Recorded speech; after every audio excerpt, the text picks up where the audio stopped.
الحمد لله وكفى والصلاة والسلام على عباده الذين اصطفى خصوصا على أفضلهم وخاتم النبيين محمد الأمين وعلى آله وصحبه أجمعين. أما بعد فقد قال الله تبارك وتعالى كما ورد في سورة الحجرات: اعوذ باللہ من الشیطان الرجیم بسم اللہ الرحمن الرحیم. قالت الاعراب آمنا قل لم تؤمنوا ولكن قولوا اسلمنا ولما يدخل الایمان في قلوبكم وإن تطيعوا الله ورسوله لا يلدكم من أعمالكم شيئا ان اللہ غفور رحیم. انما المؤمنون الذين آمنوا بالله ورسوله ثم لم يرتابوا وجاهدوا بأموالهم وأنفسهم في سبيل الله أولئك هم الصادقون.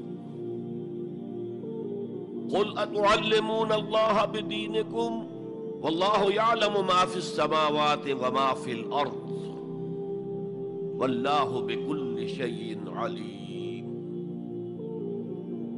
یمنون علیک ان اسلموا قل لا تمنوا علی اسلامکم بل اللہ یمن علیکم ان ہداکم للایمان ان کنتم صادقین. ان اللہ یعلم غیب السماوات والارض واللہ بصیر بما تعملون. وقال عز وجل كما ورد في سورة الصف: یا ایھا الذین آمنوا هل ادلکم علی تجارۃ تنجیکم من عذاب علیم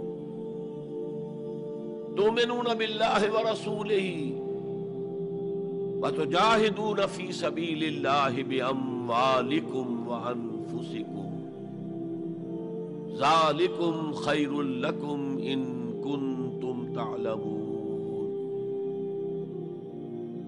وقال عز وجل كما ورد في نفس السورة: إِنَّ اللَّهَ يُحِبُّ الَّذِينَ يُقَاتِلُونَ فِي سَبِيلِهِ صَفًّا كَأَنَّهُمْ بُنْيَانٌ مَّرْصُوصٌ. صدق اللہ العظیم. وعن الحارث الاشعری رضی اللہ تعالی عنہ قال قال رسول اللہ صلی اللہ علیہ وسلم: انی آمرکم بخمس وفی روایت اللہ امرنی بہن بالجماعت والسمع والطاعت والہجرت والجہاد فی سبیل اللہ. رواہ امام احمد رحمہ اللہ. رب اشرح لی صدری ویسر لی امری واحلل عقدۃ من لسانی یفقہوا قولی. اللہم ربنا الہمنا رشدنا واعذنا من شرور انفسنا.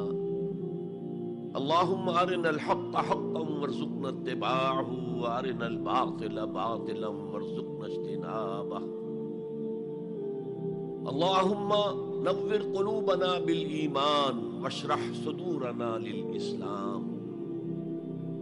اللہم وفقنا ان نجاہد فی سبیلک باموالنا وانفسنا. اللہم ارزقنا شہادۃ فی سبیلک. آمین یا رب العالمین.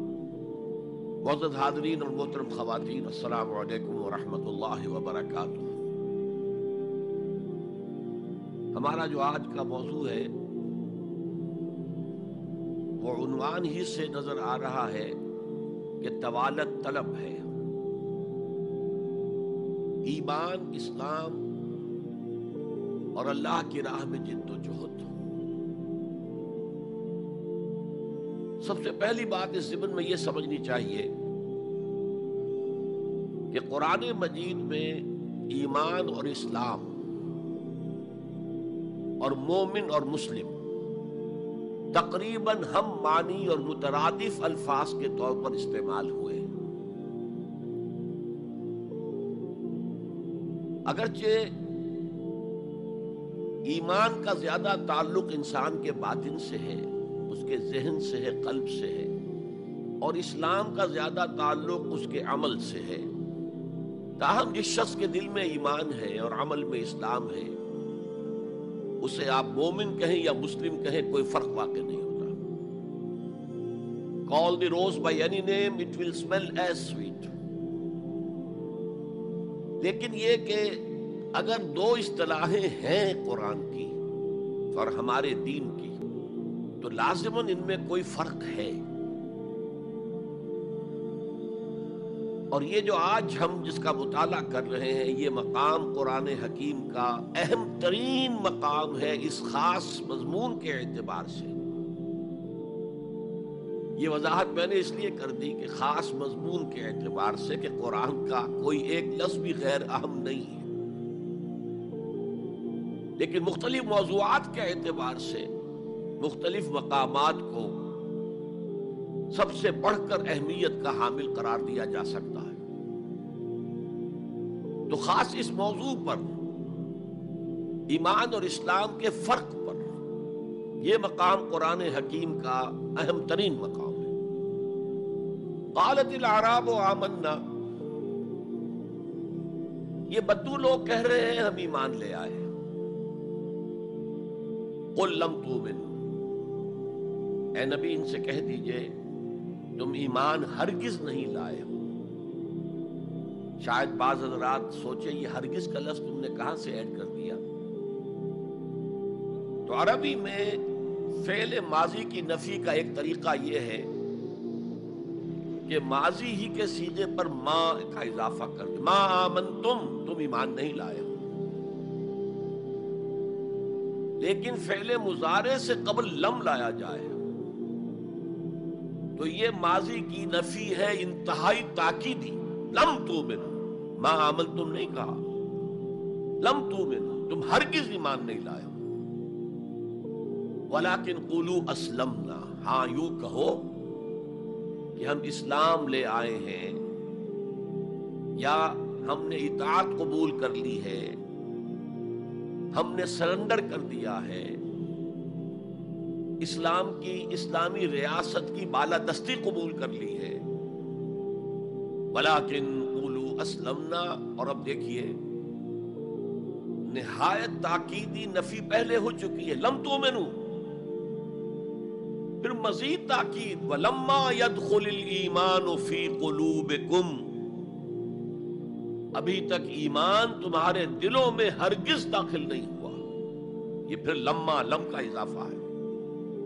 یہ مقام ہے جہاں ان دونوں چیزوں کو بالکل علیحدہ کر کے ایک دوسرے کے مقابل میں لے آئے. ثابت ہوا ایمان کچھ اور ہے، اسلام کچھ اور ہے. ذرا نوٹ کر لیجئے کہ قرآن مجید میں یا اسلام کی اصطلاحات میں 3 جوڑے ایسے ہیں کہ جن میں عام اور خاص کی نسبت ہے. ایمان خاص ہے، اسلام عام ہے. یعنی ہر مومن تو لازماً مسلم ہے، ہر مسلم لازماً مومن نہیں ہے. یہی معاملہ نبی اور رسول کا ہے. نبی عام ہے، رسول خاص ہے. ہر رسول تو لازماً نبی ہے، لیکن ہر نبی لازماً رسول نہیں ہے. یہی معاملہ جہاد اور قتال کا ہے. قتال تو لازماً جہاد ہے، لیکن جہاد لازماً قتال نہیں ہے. ان اصطلاحات کے بارے میں بہت خوبصورت بات کہی ہے مفسرین نے. اذا التقیا خالفا واذا خالفا اجتمعا. جب یہ اصطلاحات سامنے سامنے آتی ہے، ایک دوسرے کے آمنے سامنے، تو ان کے مفہوم میں اختلاف ہو جاتا ہے.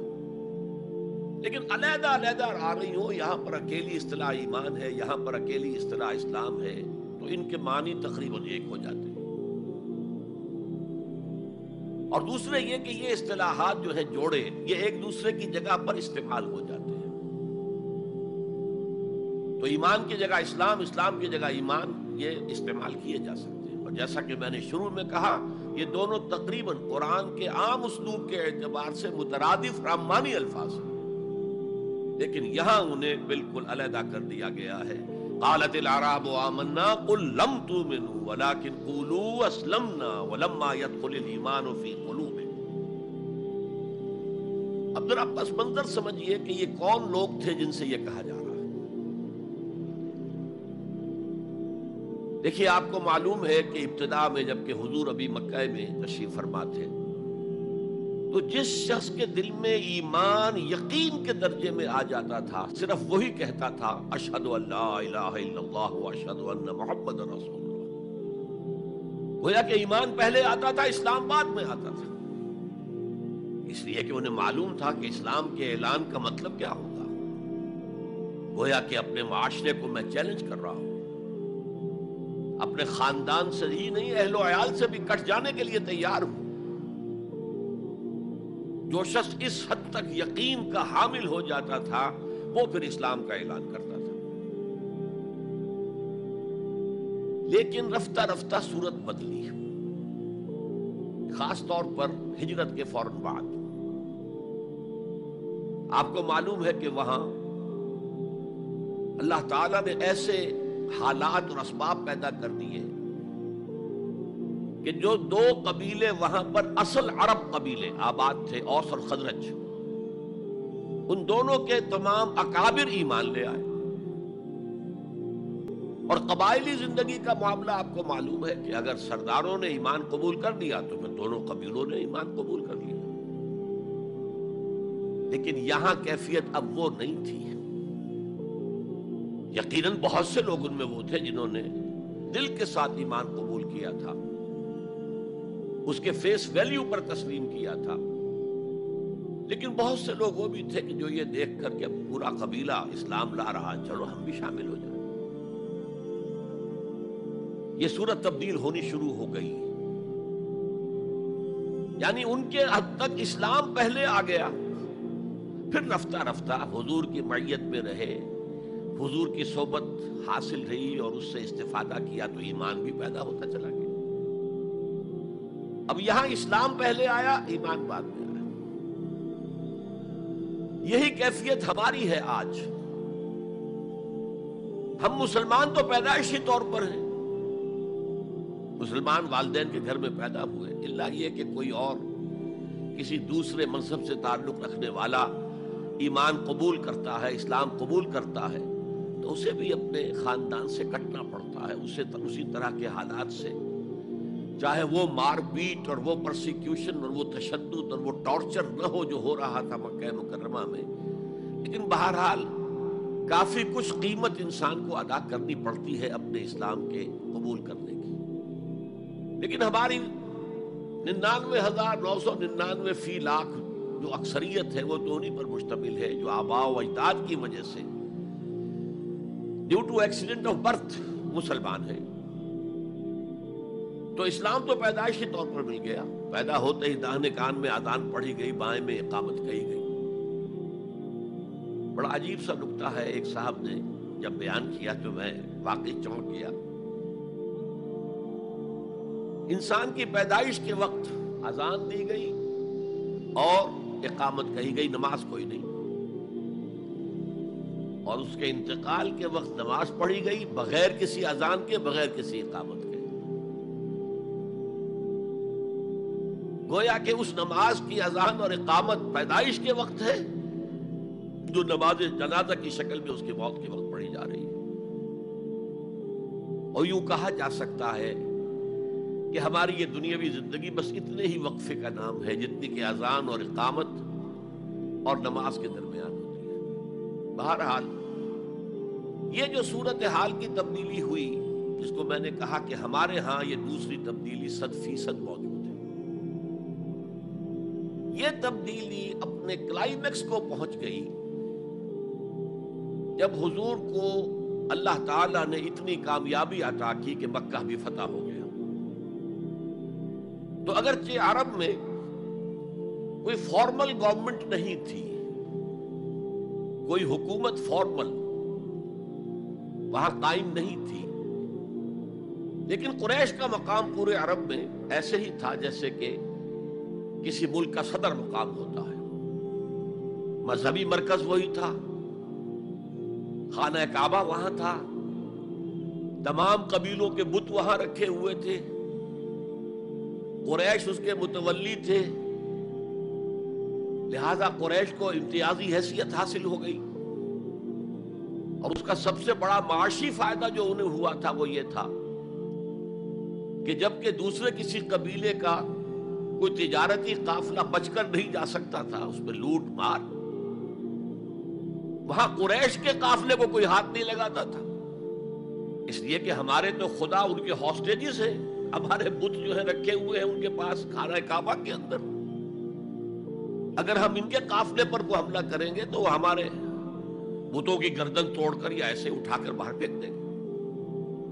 تو بہت بڑا سیاسی اور بہت بڑا معاشی فائدہ قریش کو تھا اس خانہ کعبہ کی وجہ سے، اور اس پر ایک پوری سورت ہے قرآن مجید کی، لإلاف قریش إیلافہم رحلۃ الشتاء والصیف فلیعبدوا رب ھذا البیت الذی اطعمہم من جوع وآمنہم من خوف۔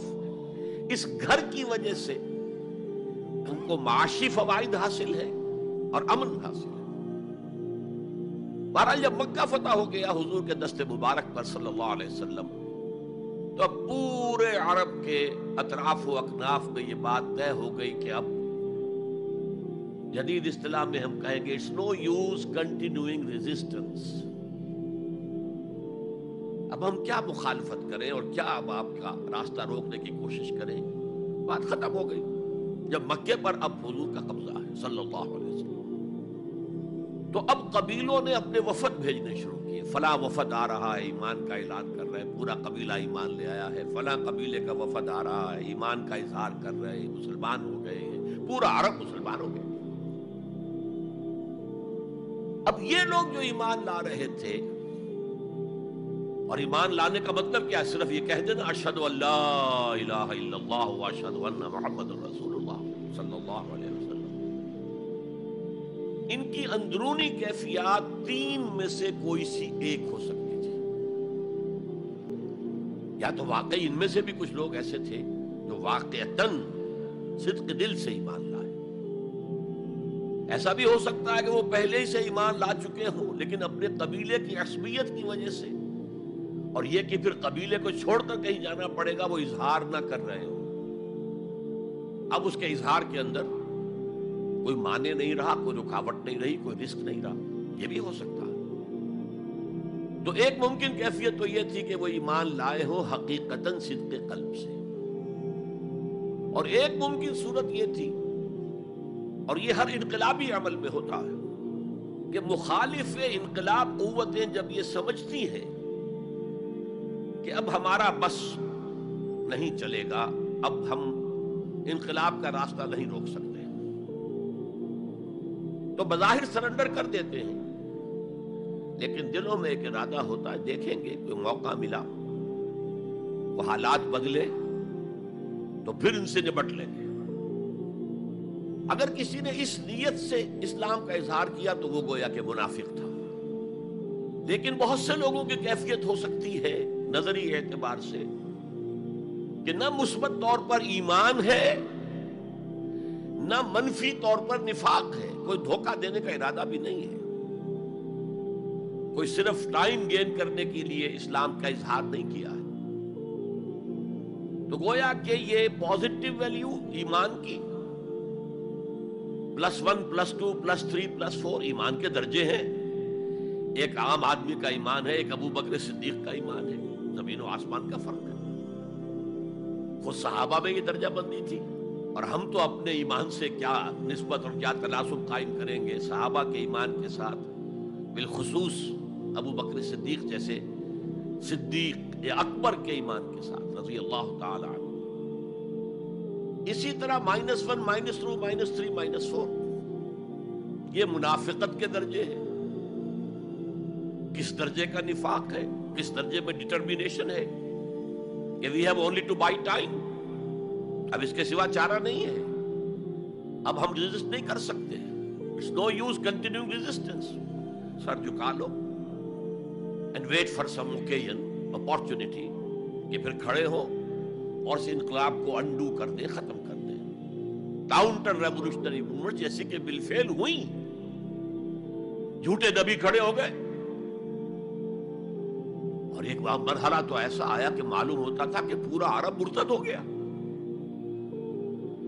جیسے وہ شکل تھی اذا جاء نصر اللہ والفتح ورأيت الناس يدخلون في دین اللہ افواجا, اس کے بالکل برعکس پوزیشن ہو گئی, یخرجون من دین اللہ افواجا. اسلام جو ہے وہ صرف چند شہر جو ہیں حجاز کے ان تک محدود رہ گیا. ابن تیمیہ رحمۃ اللہ علیہ نے ایک عنوان قائم کیا ہے, اثبات الاسلام بغیر الایمان, اسلام کا اثبات, تسلیم کر لینا اسلام کو بغیر ایمان کے. اس آیت کے حوالے سے قالت الاعراب آمنا قل لم تؤمنوا ولكن قولوا اسلمنا ولما يدخل الايمان في قلوبكم. اب اگلا ٹکڑا اس آیت کا یہ ثابت کر رہا ہے کہ وہ منافق نہیں تھے. وَإِن تُطِيعُوا اللَّهَ وَرَسُولَهُ لَا يَلِدْكُم مِّنْ أَعْمَالِكُمْ شَيْئًا, اگر تم اللہ اور اس کے رسول کی اطاعت کرتے رہو, اس لیے کہ اسلام کے معنی یہ تو ہے, یہ تو لازماً کرنا ہوگا. وہ دور جو ہے آج کی طرح تو نہیں تھا کہ نماز نہ پڑھو تب بھی مسلمان, پڑھو تب بھی مسلمان, کروڑ پتی ہونے کے باوجود حج نہ کرو تب بھی مسلمان. تو یہ بات تو نہیں تھی اس وقت. تو یہ کہ اطاعت تو کرنی پڑتی تھی, اس لیے کہ اطاعت تو ظاہر ہو جاتی, کوئی کر رہا ہے کون نہیں کر رہا ہے.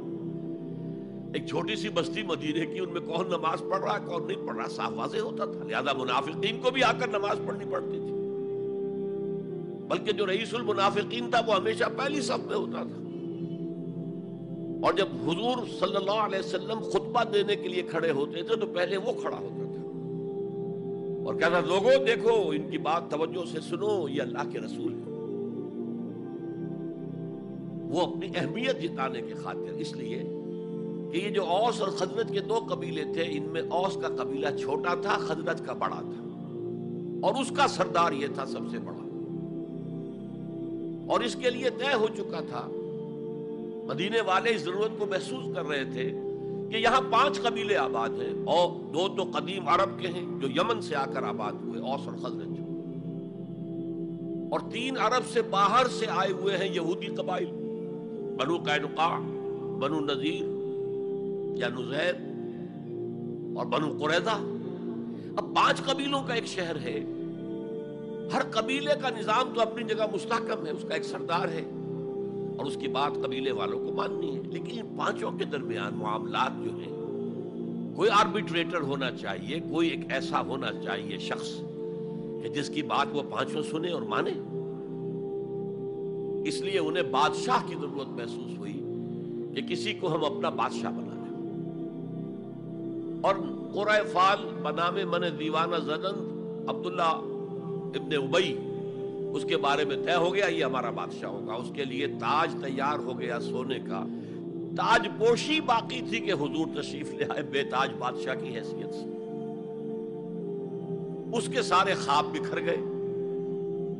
لہذا منافق اول بھی وہ اور رئیس المنافقین بھی وہ. ایمان تو وہ بھی لے آیا, اگر لایا ذرا لیٹ غزوہ بدر کے بعد, لیکن یہ ہے کہ وہ ایمان لایا تھا اسی انداز کا کہ ابھی دیکھیں گے, ہوا دیکھو, ہوا کا رخ دیکھو, تیل دیکھو, تیل کی دھار دیکھو, کوئی حالت ایسی ہو جائے کہ پھر یہ معاملہ تلپٹ کر دیا جائے. تو یہاں کہا جا رہا ہے وَإِن تُطِيعُوا اللَّهَ وَرَسُولَهُ لَا يَلِدْكُم مِّنْ أَعْمَالِكُمْ شَيْئًا, جبکہ منافق کا کوئی عمل بھی قبول نہیں. لیکن یہاں فرمایا گیا کہ اگر تم اللہ اور اس کے رسول کی اطاعت کرتے رہو گے تو اللہ تعالیٰ تمہارے اعمال کے اجر و ثواب میں کوئی کمی نہیں کرے گا. دیکھیے اصولی اعتبار سے بات یہ ہے کہ ایمان کے بغیر کوئی عمل جو ہے قبول نہ ہو. یہاں ایمان کے بغیر نیکیوں کے اعمال کے قبولیت کا اعلان کیا جا رہا ہے. گویا کہ یہ ایک خاص رعایت ہے، اس لیے آیت ختم ہو رہی ہے ان اللہ غفور الرحیم، اللہ غفور ہے، اللہ رحیم ہے۔ یہ اس کے شان غفاری کا صدقہ ہے، یہ اس کی شان رحیمی کا صدقہ ہے کہ اس حال میں بھی تمہارے اعمال اگر تم اطاعت کرتے رہو گے اللہ اور اس کے رسول کی تو اللہ قبول فرما لے گا۔ البتہ یہاں یہ نوٹ آف کوشن سامنے رہنا چاہیے کہ اطاعت جزوی نہیں، اطاعت کلی، پوری کی پوری اطاعت۔ دو حکم بھی دیا گیا ہے، ماننا پڑے گا۔ جزوی اطاعت اطاعت نہیں ہے۔ Partial obedience is no obedience. اس لیے کہ اگر آپ نے ایک حکم قبول کر لیا، ایک نہیں کیا، تو جو نہیں کیا کیوں نہیں کیا؟ کہ وہ آپ کے نفس کو پسند نہیں۔ جو قبول کیا وہ کیوں کیا؟ کہ نفس نے الاؤ کر دیا آپ کو کہ ٹھیک ہے کر لو، کوئی حرج نہیں۔ دونوں حالتوں میں ویٹو تو نفس کے ہاتھ میں ہے، لہذا partial obedience is no obedience at all. چنانچہ اس پر جو وعید آئی ہے سورہ بقرہ کی آیت نمبر 85 میں، افتؤمنون ببعض الکتاب وتکفرون ببعض، تو کیا تم ہماری کتاب اور شریعت کے ایک حصے کو مانتے ہو اور ایک کو نہیں مانتے؟ فما جزاء من یفعل ذلک منکم، تو جو کوئی بھی تم میں سے یہ روش اختیار کرے گا اس کی کوئی سزا نہیں ہے، الا خزی فی الحیات الدنیا، سوائے اس کے کہ دنیا کی زندگی میں ذلیل اور خوار کر دیے جائیں۔ وَيَوْمَ الْقِيَامَةِ يُرَدُّونَ إِلَىٰ أَشَدِّ الْعَذَابِ، اور قیامت کے دن شدید ترین عذاب میں جھونک دیے جائیں۔ وَاللَّهُ بِغَافِلٍ عَمَّا تَعْمَلُونَ، جو کچھ تم کر رہے ہو اللہ اس سے غافل نہیں ہے۔ تم اپنی ظاہری ٹیپ ٹاپ سے، اپنے داڑھیوں کے طول سے اللہ کو دھوکہ نہیں دے سکتے، اپنے عمروں اور حجوں کی تعداد سے اللہ کو دھوکہ نہیں دے سکتے۔ He sees you through and through، تمہارے باطن کو دیکھتا ہے، تمہارے دل کو دیکھتا ہے، اسے معلوم ہے کہ تم نے حج تو کیا، حرام کی کمائی سے کیا ہے۔ بہرحال یہ بڑی شدید وعید والی آیت ہے قرآن مجید میں کہ جس کا نقشہ ہماری نگاہوں کے سامنے آج دنیا میں مسلمانوں کی کیا وقت ہے، کیا حیثیت ہے۔ 1.25 ارب سے لے کر 1.5 ارب تک کی تعداد ہے جو آنکی جاتی ہے مسلمانوں کی دنیا میں۔ گویا کہ ہر چوتھا یا ہر 5واں انسان مسلمان ہے۔ کتنا بڑا رقبہ ان کے قدم و تلے ہے۔ ہر طرح کے وسائل اللہ نے مہیا کیے ہیں، معدنیات، نباتات، پھر جو آج کی سب سے بڑی دولت تیل، اس کے سب سے بڑے ذخیرے مسلمانوں کے قدموں تلے ہیں۔ اس سب کے باوجود عزت نام کی کوئی شے نہیں۔ بین الاقوامی معاملات میں کوئی ہم سے رائے لیتا ہی نہیں۔ کسنمی پرسد کے بھیا کیستی تم ہو کون، تمہاری رائے کیا؟ G7 بیٹھیں گے، G9 بیٹھیں گے، G13 ہوں گے، G15 ہوں گے، وہ بیٹھ کر طے کریں گے۔ کوئی مسلمان ملک نہ G7 میں نہ G15 میں، جسے ہم محاورے میں کہتے ہیں نہ 3 میں نہ 13 میں۔ یہ ہے ہماری عزت آج دنیا میں۔ اکثر مسلمان ملکوں کی حکومتیں امریکہ کی جیب میں ہیں۔ یہ ہے ہماری حیثیت۔ تو ذلت جو ہے وہ تو آج ہم پر ہے مسلط۔ فما جزاء من یفعل ذلک منکم الا خزی فی الحیات الدنیا ویوم القیامت۔ اب یہ قیامت کے دن کی بات جو اللہ فرما رہے ہیں، دعا ہی کی جا سکتی ہے کہ اللہ تعالیٰ اس سے بچا لے، کرم فرمائے، اپنی شان غفاری اور شان رحیمی سے ہمیں اس روز کی ذلت سے اور شدید ترین عذاب میں جھونک دیے جانے کی جو یہاں پر خبر سنائی جا رہی ہے، وعید سنائی جا رہی ہے، اللہ تعالیٰ اس سے بچا لے۔ تو اس آیت کو اب آپ سامنے رکھیے۔ البتہ ایک بات میں اور آپ سے عرض کر دوں کہ جو کیفیت اس آیت میں سامنے آئی ہے یہ مستقل نہیں رہ سکتی۔ اگر کوئی شخص واقعتاً چاہے آغاز میں اس کا دل پازیٹیولی ایمان سے خالی تھا، لیکن ساتھ ہی نیگیٹو نفاق سے بھی خالی تھا، کہہ سکتے ہیں زیرو لیول ہے، پلس ویلیوز اور مائنس ویلیوز کے درمیان زیرو آئے گا. تو باطن کے اعتبار سے چاہے وہ زیرو لیول پر تھا، لیکن اگر وہ اطاعت کرتا رہا، نماز پڑھتا رہا، روزہ رکھتا رہا، زکوٰۃ دیتا رہا، حرام چیزوں سے بچتا رہا، فرائض ادا کرتا رہا، تو اس سے لازماً ایمان پیدا ہو جائے گا اس کے دلوں میں. اس لیے کہ یہ دو طرفہ پروسیس ہے، بائی لیٹرل. ایمان سے عمل پیدا ہوتا، عمل سے ایمان پیدا ہوتا. عمل انسان جب کرتا ہے، اللہ کی راہ میں قربانیاں دیتا ہے، زادتہم ایمانا، ان کے ایمان میں اضافہ ہو گیا. اچھا، اب یہ ہے پس منظر ایمان اور اسلام کا فرق. اب اس کے حوالے سے یہ بھی، اس سے پہلے اگرچہ میں اشارے کر چکا ہوں، اسلام کی جو تعریف کی گئی ہے، متفق علیہ روایت ہے حضرت عبداللہ ابن عمر سے رضی اللہ تعالی عنہما، بنی الاسلام علی خمس، اسلام کی عمارت 5 چیزوں پر قائم ہے. شہادت اللہ الہ الا اللہ وان محمد رسول اللہ، وإقام الصلاۃ وإیتاء الزکاۃ وصوم رمضان وحج البیت من استطاع الیہ سبیلا. کلمہ شہادت ہے کہ میں گواہی دیتا ہوں اللہ کے سوا کوئی معبود نہیں، اور میں گواہی دیتا ہوں کہ محمد صلی اللہ علیہ وسلم اللہ کے رسول ہیں. پھر 4 عبادات ہیں، نماز ہے، روزہ ہے، زکوٰۃ ہے، حج ہے. تو اسلام جو ہے دنیا میں قائم ہے ان 5 بنیادوں پر. اب ان میں خاص طور پر دیکھیے لفظ ایمان کہیں نہیں آیا. گویا کہ اسلام کی بنیاد اقرار باللسان پر ہے، اور دنیا میں کسی شخص کے مسلمان سمجھے جانے کا دار و مدار صرف اسی پر ہوگا. اگرچہ بعض فقہا نے کہا ہے کہ تصدیق بالقلب بھی ہونی چاہیے صاحب، ٹھیک ہے، لیکن ہم ویریفائی تو نہیں کر سکتے نا. دنیا میں تو معاملہ قانون کا ہے، اور قانون تو ویریفائیبل فیکٹس کے اوپر فیصلہ کرے گا. ہم نہ کسی کے ایمان کو ویریفائی کر کے سند دے سکتے کہ ایمان ہے، نہ کسی کے ایمان کی نفی کر سکتے. تو دنیا میں معاملہ سارا اسلام پر ہے. ایک مسلمان اسلامی ریاست کا مکمل شہری ہے، ایک مسلمان معاشرے کا مکمل ایک رکن ہے. اسلام ہی پر سارا نظام ہے اس دنیا میں، لیکن آخرت میں سارا دار و مدار ایمان پر ہے. اس لیے کہ اللہ تو معذور نہیں ہے کہ دلوں کے حال کو نہ جانتا ہو.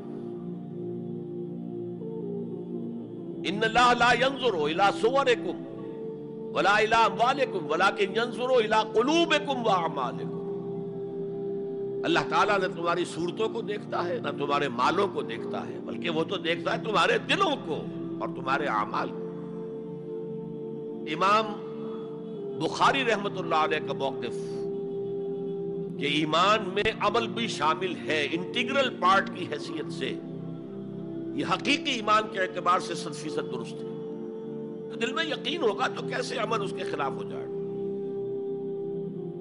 لیکن لیگل اور کانسٹیٹیوشنل لیول پر اسے ہم اسلام کہیں گے. عمل علیحدہ ہے، ایمان علیحدہ ہے، اور ایمان حقیقی گھٹتا بھی ہے، بڑھتا بھی ہے. زادتہم ایمانا وما زادہم الا ایمانا وتسلیما، سورہ احزاب میں فرمایا کہ وہ جو 12,000 کا لشکر آ گیا تھا اور ایک شدید صورت پیدا ہو گئی تھی، اور محسوس ہوتا تھا perhaps this is the end، جیسے کہ ایک چراغ جل رہا ہے میدان میں رکھا ہوا اور جھکڑ چل رہا ہے بجھانے کے لیے. تو منافقین کا نفاق ان کی زبانوں پر آ گیا. ما وعدنا اللہ ورسولہ الا غرورا، ہم سے اللہ اور اس کے رسول نے جو وعدے کیے تھے وہ سب جھوٹے ثابت ہوئے. ہم سے کہا گیا تھا کیسر و کسریٰ کے خزانے تمہارے قدموں میں ہوں گے، اور آج کیا ہے، ہم رفع حاجت کے لیے باہر نہیں جا سکتے. تو منافقین کے اندر کا روگ جو تھا وہ ان کی زبانوں پر آ گیا. اور اہل ایمان کا معاملہ کیا ہوا؟ انہوں نے جب دیکھا لما راوا الاحزاب قالوا ھذا ما وعدنا اللہ ورسولہ، انہوں نے کہا یہی تو ہے جس کا ہم سے اللہ اور اس کے رسول نے وعدہ کیا تھا. یہ آیت تو سورہ بقرہ میں نازل ہو چکی تھی. وَلَنَبْلُوَنَّكُمْ بِشَيْءٍ مِّنَ الْخَوْفِ وَالْجُوعِ وَنَقْصٍ مِّنَ الْأَمْوَالِ وَالْأَنفُسِ وَالثَّمَرَاتِ وَبَشِّرِ الصَّابِرِينَ، ہم لازماً آزمائیں گے تمہیں، لازماً آزمائیں گے، خوف سے، بھوک سے، فقر و فاقے سے، جان اور مال اور ثمرات کے ضیاع سے اور زیاں سے۔ فصل تیار کھڑی ہے اور عین وقت آ گیا ہے جنگ کا، اور وقت پر فصل کھجور کی اتاری نہ گئی تو تباہ ہو جائے گی، لیکن نہیں، نکلنا ہے۔ یہی معاملہ تھا جو کہ تبوک کے موقع پر ہوا ہے۔ قحط کی کیفیت تھی اور اب فصل تیار تھی، اب ساری امیدیں اس فصل پر تھی، کھجور کی، لیکن ظاہر ہے کہ کھجور کی فصل اتارنا کوئی عام خواتین کا کام تو نہیں ہے، لیکن مردوں سے کہا جا رہا نکلو اللہ کی راہ میں، سب کے سب۔ پہلی مرتبہ لفیر عام تھی، ہر صاحب ایمان نکلے، تو ایک بہت بڑی آزمائش۔ تو جو راسخ الایمان تھے، صادق الایمان تھے، ان کا رد عمل سچویشن ایک ہی ہے۔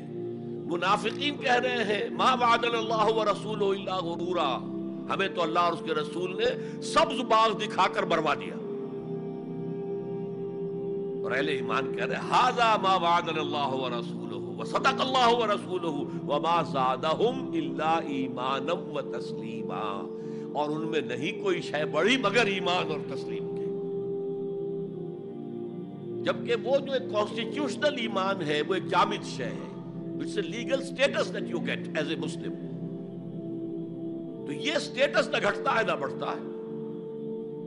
یہ نہیں ہو سکتا کہ ایک باپ کے اگر دو بیٹے ہیں اور ایک متقی ہے، زاہد ہے، عابد ہے، تہجد گزار ہے، دوسرا فاسق و فاجر ہے، تو وراثت میں اس تہجد گزار کو زیادہ حصہ ملے اور دوسرے کو جو ہے وہ کم ملے، نہیں، ایکول۔ المسلم کفٌ لکل مسلم، تمام مسلمان آپس میں جہاں تک ان کے لیگل اور پولیٹیکل حقوق کا تعلق ہے برابر۔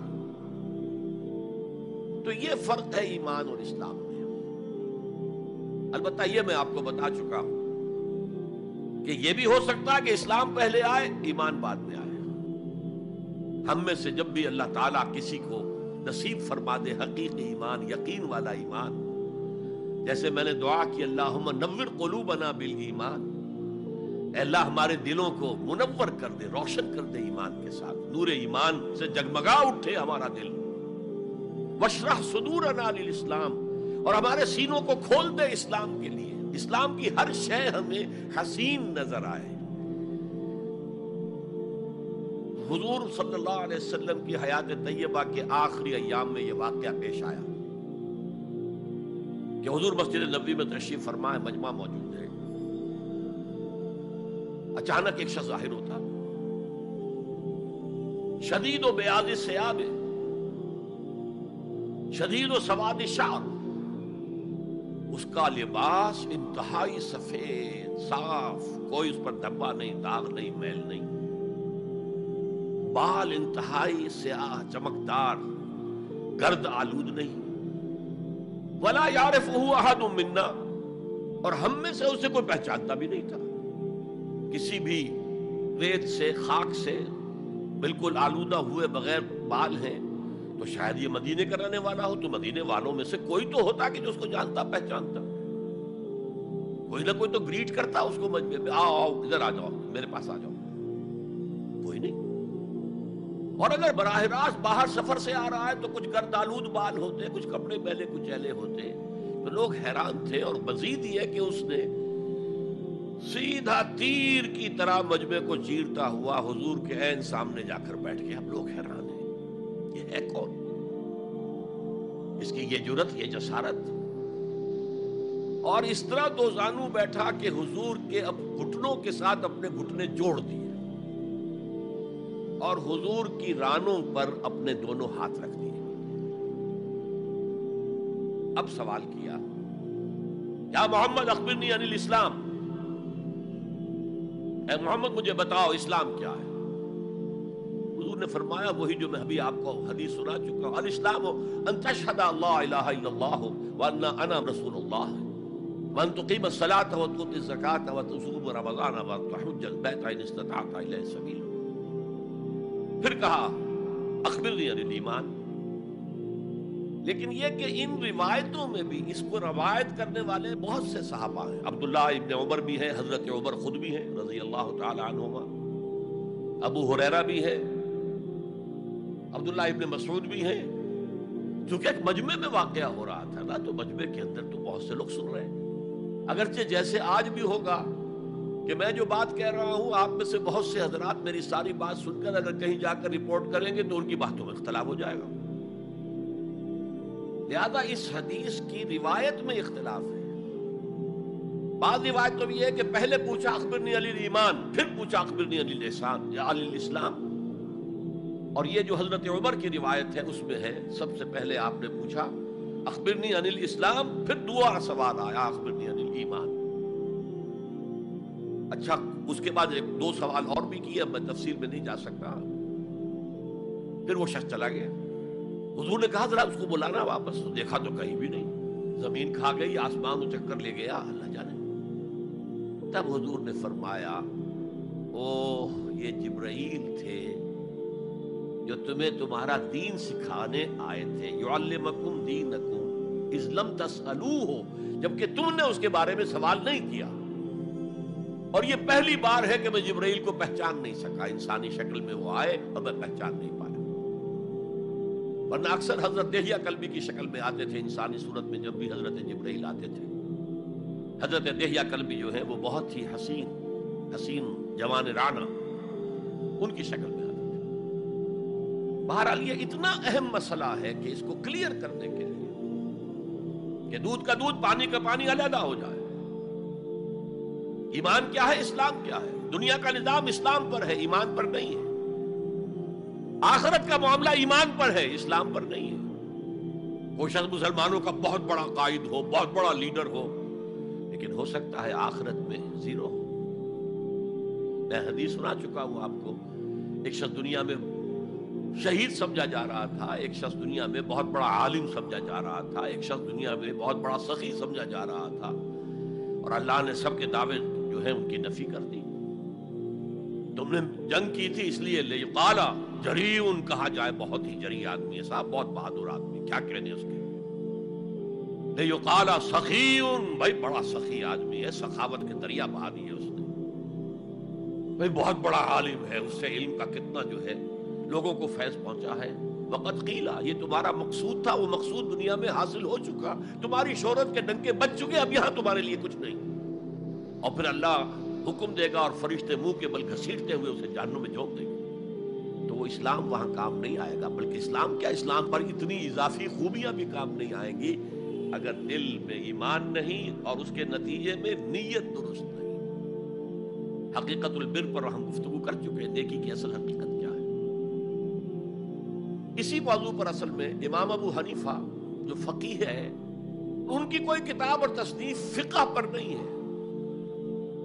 وہ سارے ان کے شاگردوں کے فتاوی ہیں جو بعد میں مرتب ہوئے. ہاں ان کی ایک تصنیف ہے الفقہ الاکبر، بڑی فقہ جو میجر ایشوز ہیں. مسلمان کون ہے، اور مسلمان گناہ کبیرہ کرے تو کافر ہو جاتا یا نہیں ہو جاتا.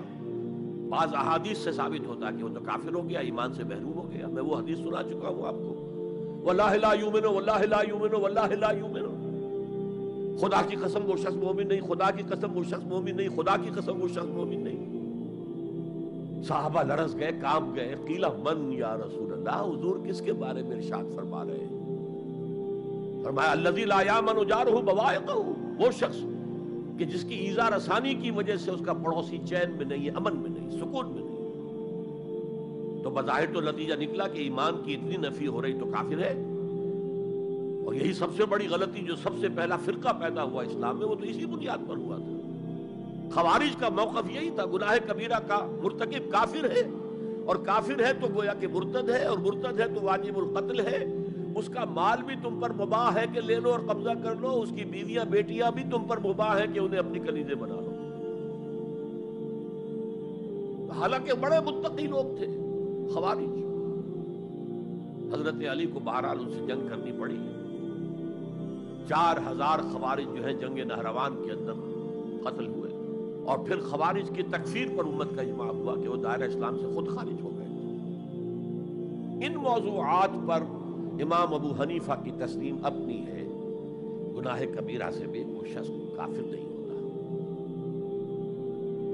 بہرحال ہمارا جو اصل موضوع ہے اس کی طرف میں آ رہا ہوں۔ اسلام اور ایمان کو جب علیحدہ علیحدہ اس طرح کر دیا، نیچرلی اب ایک سوال پیدا ہوتا ہے کہ پھر مومن کو ڈیفائن کیجئے، who is a مومن؟ we want to be acknowledged as مومنز۔ کیا پری ریکویزٹس ہیں، کیا شرائط ہیں؟ یہ دیکھیے ربط آیات، ربط آیت بالآیت۔ چونکہ آیت نمبر 14 میں اسلام اور ایمان جدا، اور کچھ لوگوں کا اسلام قبول، اطاعت قبول، ایمان کی نفی مطلق، لم تؤمنوا ولما يدخل الایمان فی قلوبکم۔ تو اس پس منظر میں نیچرل کوسچن ہے جو اٹھتا ہے، مومن کون ہے؟ ڈیفائن کیجیے۔ اور یہ آیت اگلی اس اعتبار سے قرآن مجید کی اہم ترین آیت ہے، a comprehensive definition of who is a مومن، جس کو اصطلاح میں کہا جاتا ہے جامع و معنی تعریف۔ جامع اور معنی تعریف، کسی چیز کو ڈیفائن کریں اس طریقے سے کہ کوئی شے جو اس کے باہر ہے وہ اس میں داخل نہ ہو جائے، اور کوئی شے جو اس کا جز ہے باہر نہ رہ جائے، جامع بھی ہو، اس کے تمام اجزاء اس میں آ جائیں، اور معنی ہو کہ کوئی شے جو اس سے مناسبت نہ رکھتی ہو اس میں شامل نہ ہو سکے۔ جامع و معنی تعریف مومن کی وہ اس آیت میں، آیت نمبر 15۔ انما المؤمنون الذين آمنوا بالله ورسوله ثم لم يرتابوا۔ اب یہاں بھی وہ اسلوب حصر ہے، انما، اور حصر کا مفہوم میں کئی دفعہ سمجھا چکا ہوں کہ آپ کہیں کہ زید عالم ہے، اس سے دوسروں کے علم کی نفی نہیں ہوئی، اور بھی ہو سکتے ہیں۔ زید ہی عالم ہے تو دوسروں کی نفی ہو گئی کہ اس مجمع میں صرف ایک عالم ہے اور وہ زید ہے، باقی کوئی عالم نہیں۔ اسے حصر کہتے ہیں۔ تو میں نے چونکہ کہا ہے کہ موسٹ کمپریہنسو ڈیفینیشن آف ہو از اے مومن، اس کا آغاز بھی حصر سے ہے، اس کا اختتام بھی حصر پر ہے۔ انما کلمہ حصر ہے، اور آخر میں اولئک ھم الصادقون، وہ بھی اسلوب حصر ہے۔ انما المؤمنون الذين آمنوا بالله ورسوله ثم لم يرتابوا۔ مومن تو صرف وہ ہے جو ایمان لائے اللہ پر اور اس کے رسول پر، پھر شک میں ہرگز نہیں پڑے۔ یہ پھر لم آ گیا، یہاں مرتابو نہیں آیا، لم یرتابو، ہرگز شک میں نہیں پڑے۔ یہ واحد مقام قرآن کا جہاں پر کہ یہ لفظ اضافی طور پر آیا ہے ایمان کے بعد، ثم لم یرتابو، یرتابو بنا ریب سے، شک۔ الف لام میم ذالک الکتاب لا ریب فیہ، ارتابا یرتابو، شک میں پڑ جانا، ثم لم یرتابو، پھر شک میں ہرگز نہیں پڑے۔ ان کا دل ایمان پر یقین کے ساتھ معمور ہو گیا۔ چنانچہ پازیٹیو انداز میں یہی شان بیان ہوئی ہے صحابہ کی اکثریت کی، اسی سورہ حجرات میں فرمایا گیا صحابہ کرام سے، وَلَٰكِنَّ اللَّهَ حَبَّبَ إِلَيْكُمُ الْإِيمَانَ وَزَيَّنَهُ فِي قُلُوبِكُمْ، اللہ نے تو تمہارے نزدیک ایمان کو محبوب بنا دیا ہے اور تمہارے دلوں میں کھبا دیا ہے، مزین کر دیا تمہارے دلوں کو ایمان سے، منور کر دیا تمہارے دلوں کو ایمان سے۔ تو یہاں فرمایا انما المؤمنون الذین آمنوا باللہ ورسولہ ثم لم یرتابوا، اضافی شرط، وجاہدوا باموالہم وانفسہم فی سبیل اللہ، اور جہاد کیا انہوں نے اپنے مالوں کے ساتھ اور جانوں کے ساتھ اللہ کی راہ میں، یہ دوسری شرط لازم۔ تو یا جہاد کے بغیر کوئی ایمان نہیں، یہ جامع و معنی تعریف ہے۔ اولئک ھم الصادقون، صرف یہ لوگ سچے ہیں۔ یہ اگر دعویٰ کریں آمنا تو ٹھیک ہے، ان کا دعویٰ صحیح ہے، درست ہے، لیکن یہ دو پری ریکوزٹس پورے کرنے ہوں گے۔ اب اس کو میں سمجھانے کے لیے کہا کرتا ہوں کہ دیکھیے یہ 5 ارکان تو اسلام کے ہو گئے، کلمہ شہادت، نماز، روزہ، حج، زکوٰۃ۔ اس میں جب حقیقی ایمان دلوں میں اتر جائے گا تو ایک تو رکن یہاں اضافی ہو جائے گا، یقین قلب، صرف گواہی نہیں، صرف وربل اٹیسٹیشن نہیں، یقین قلب بھی، اور دوسرا عمل میں آ جائے گا جہاد فی سبیل اللہ۔ وہ پانچوں ارکان قائم رہیں گے. اسلام عام ہے، ایمان خاص ہے، تو اسلام کے 5 ارکان تو ہیں موجود، وہ تو شامل رہیں گے. اگرچہ ظاہر بات ہے جب دل میں یقین پیدا ہو جائے گا تو اب نماز کی شان کچھ اور ہوگی. ایک ہے چھدا اتارا جا رہا ہے، بس نماز ایک فقہی جو ہے وہ ہم نے ادا کر دی ہے، جس کو کہا گیا ہے کہ جیسے مرغا ٹھونگے مارتا ہے ایسے سجدے کیے ہیں اور گئے. ایک نماز وہ ہوگی جسے حضور نے کہا الصلاۃ معراج المومنین. تو ایمان حقیقی کے ساتھ نماز کی شان کچھ اور ہوگی، اور ایک اس رسمی سے اسلام کے ساتھ نماز کی شان کچھ اور ہوگی. لیکن وہ 5 ارکان قائم رہیں گے، 2 کا اضافہ ہو جائے گا. شہادت کے بعد اس کے ساتھ یقین قلبی، اور ان 4 عبادات کے ساتھ جہاد فی سبیل اللہ. یہ جو رے آف لائٹ کا جو اسپیکٹرم بنتا ہے اسے پرزم میں سے جب گزارے تو 7 روشنیاں نظر آتی ہیں. وہ تو نظر آتی ہے، 2 اور بھی ہیں جو نظر نہیں آتی. Ultraviolet, infrared. یہ الٹرا وائلٹ ہے اور یہ انفرا ریڈ ہے جہاد والی، جس میں جانیں دینی پڑتی ہے، خون کا معاملہ بھی آتا ہے. یہ گویا کہ حقیقی ایمان کے 7 ارکان ہو جائیں گے، 5 جمع 2. تب وہ شخص مومن کہلانے کا مستحق ہوگا. قُلْ أَتُعَلِّمُونَ اللَّهَ بِدِينِكُمْ. اے نبی ان سے کہیے تم اللہ کو بتانا چاہتے ہو، جتلانا چاہتے ہو اپنا دین. میں چونکہ ہریانہ میں پیدا ہوا تھا، حصار میں، تو وہاں کی جو مقامی بولی تھی اس کی کچھ چیزیں یاد ہیں. تھوتھا چنا باجے گھنا. جو چنا اندر سے خالی ہو گیا، کیڑا کھا چکا ہے، اس کے اندر آواز زیادہ ہو جاتی ہے. خالی برتن زیادہ آواز دیتا ہے، برتن بھرا ہوا ہے تو ظاہر بات ہے ڈل ہو جائے گی. تو وہاں تھوتھا چنا، کھوکھلا چنا، باجے گھنا، اس کی آواز جو ہے زیادہ آتی ہے. تو جن کے دلوں میں وہ ایمان نہیں تھا وہ بڑھ چڑھ کر کے ہم دیکھیں جی ہم تو اسلام لے آئے، ہم تو بغیر لڑے بڑے اسلام لے آئے. حضور ہمارے ساتھ تو خصوصی معاملہ ہونا چاہیے، ہمیں زکوٰۃ میں سے خصوصی حصہ ملنا چاہیے. یہ جو وہ جتلاتے تھے اپنے دین کو، تو فرمایا قُلْ أَتُعَلِّمُونَ اللَّهَ بِدِينِكُمْ. کیا اللہ کو اپنا دین جتلا رہے ہو؟ وَاللَّهُ يَعْلَمُ مَا فِي السَّمَاوَاتِ وَمَا فِي الْأَرْضِ. اللہ کو تو معلوم ہے جو کچھ آسمانوں میں ہے اور جو کچھ زمین میں ہے. وَاللَّهُ بِكُلِّ شَيْءٍ عَلِيمٌ. اللہ تو ہر چیز کا جاننے والا ہے. اگر حقیقی ایمان تمہارے دلوں میں تو اللہ کو معلوم ہے، اور جیسا ایمان تم لائے ہو اللہ جانتا ہے اس کو. آیا واقعی صدق دل کے ساتھ ہے، یا نفاق کے اور دھوکے کے ساتھ ہے، یا یہ کہ خالی اسلام ہے، زیرو لیول ہے. یمنون علیک ان اسلموا. اے نبی یہ آپ پر احسان دھر رہے ہیں کہ ہم اسلام لے آئے. دیکھیے جی ہم نے تو اطاعت قبول کر لی، آپ نے قریش سے تو اتنی جنگیں کی ہیں، فلاں سے تو اتنی جنگیں کی ہیں، آپ کے ساتھی اتنے شہید بھی ہوئے، ہم نے تو جنگ نہیں کی، ہم ایسے ہی مان لے آئے ہیں. تو گویا کہ احسان ہے ہمارا. یمنون علیک، مننا یمنو احسان دھرنا. یمنون علیک ان اسلموا قل لا تمنوا علی اسلامکم. کہہ دیجئے مجھ پر اپنے اسلام کا احسان مت دھرو. بل اللہ یمن علیکم ان ہداکم للایمان. بلکہ اللہ تم پر احسان دھرتا ہے کہ تمہیں اسلام کا راستہ دکھا دیا ہے. تم اسلام میں آ گئے ہو تو ایمان کا راستہ تمہیں دکھا دیا ہے. اب عمل کرتے رہو گے تو ایمان پیدا ہو جائے گا. یہ میں نے عرض کیا تھا کہ یہ کیفیت اثبات الاسلام بغیر الایمان یہ مستقل نہیں ہے، یہ عارضی ہے. جب عمل کریں گے تو ایمان پیدا ہو جائے گا. تو بل اللہ یمن علیکم ان ہداکم للایمان ان کنتم صادقین. بلکہ اللہ کا احسان مانو کہ اس نے تمہیں اسلام کے راستے پر لا کر گویا کہ اس سڑک پر ڈال دیا ہے جو ایمان کی طرف لے جا رہی ہے. اگر تم اسلام کے بارے میں بھی سچے ہو، یعنی وہ لوگ نکل جائیں گے جو دھوکہ دینے کے لیے ایمان لا رہے تھے. ان اللہ یعلم غیب السماوات والارض.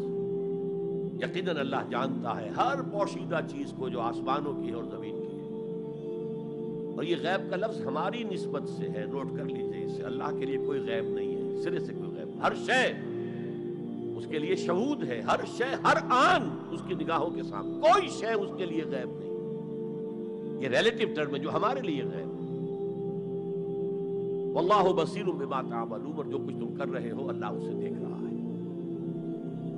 اچھا، اب پھر پہلی دو آیات کی طرف آ جائیے.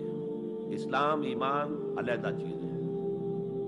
ایمان کی تعریف یقین قلبی دل میں اور جہاد فی سبیل اللہ عمل میں. گویا کہ ان میں سے کوئی ایک چیز بھی نہیں ہے تو پھر مومن نہیں ہو. تم دل میں یقین نہیں تو مومن نہیں، عمل میں جہاد نہیں تو مومن نہیں. اب اسی کو دوسرے مقام سے جو میں نے آیات پڑھی تھی، سورہ صف کی آیت نمبر 10-11، یا ایھا الذین آمنوا هل ادلکم علی تجارۃ تنجیکم من عذاب علیم. اہل ایمان، کیا میں تمہاری رہنمائی کروں اس تجارت کی جانب جو تمہیں جہنم کے عذاب سے بچا دے، نجات دے دے. سوال یہ انداز، یہ قرآن کا بھی انداز ہے، حضور کا بھی انداز تھا. پہلے سوال کیا جائے تاکہ اذہان سوچنے کی طرف آمادہ ہو جائے، تیار ہو جائیں کہ اب آگے کیا بات آ رہی ہے. حضور بھی سوال کیا کرتے تھے، اتدرون من المفلس، تم جانتے ہو مفلس کسے کہتے ہیں؟ اکثر و بیشتر صحابہ کا جواب ہوتا تھا اللہ و رسول عالم، اللہ اور اس کا رسول بہتر جانتے ہیں. پھر حضور دوبارہ پوچھتے تھے تو اپنی اپنی سمجھ کے مطابق جواب دیتے تھے. المفلس عندنا ما لا درہم لہ ولا دینارا. حضور ہم مصلف اسی کو سمجھتے ہیں جس کے پاس نہ درہم ہے نہ دینار ہے. فرمایا نہیں، میری امت کا مفلس وہ ہوگا جو قیامت میں حاضر ہوگا تو نمازوں کی بھی بہت بڑی گٹھری لے کر آئے گا، روزے بھی ہوں گے، عمرے بھی ہوں گے، حج بھی ہوں گے، نیکیوں کی بہت بڑی بڑی گانٹھیں ساتھ ہوں گی، لیکن حقوق العباد میں اس نے کوتاہی کی ہوگی. قد اکل مال ھذا، اس شخص کا مال ہڑپ کر لیا ہوگا غلط طریقے سے، بہنوں کا حصہ وراثت میں کھا لیا ہوگا، کسی پر تہمت لگائی ہوگی، کسی کی غیبت کی ہوگی، اور وہ سارے دعوے دار جمع ہو جائے، اللہ اس شخص نے میرے ساتھ یہ کیا، اللہ اس شخص نے میرے ساتھ یہ کیا، تو اس کی نیکیاں سب دے دی جائیں گی. اچھا بھائی، وہاں کوئی اور کرنسی تو ہے نہیں کہ اتنے ہزار جرمانہ یا اتنا لاکھ جرمانہ. اچھا تم اس کی نمازیں لے جاؤ، تم اس کے روزے لے جاؤ، تم اس کے حج اور عمرے لے جاؤ، خالی ہو گیا. اور دعوے دار اب بھی باقی ہیں، تو ان کے گناہ اب ان کے حساب میں پڑنے شروع ہوں گے، اور وہ ان کے گناہوں کے بوجھ تلے دب کر جہنم میں جھونک دیا جائے. یہ مفلس ہے. یہ انداز تھا، یہ قرآن کا بھی انداز ہے اور یہی حضور کا انداز تھا. یا ایھا الذین آمنوا هل ادلکم علی تجارۃ تنجیکم من عذاب علیم. اے ایمان والو، اے ایمان کے دعوے دارو، یا اے وہ لوگوں جو ایمان قانونی حاصل کر چکے ہو، یا اے وہ مسلمانوں جن کی رسائی ابھی تک حقیقی ایمان تک نہیں ہوئی.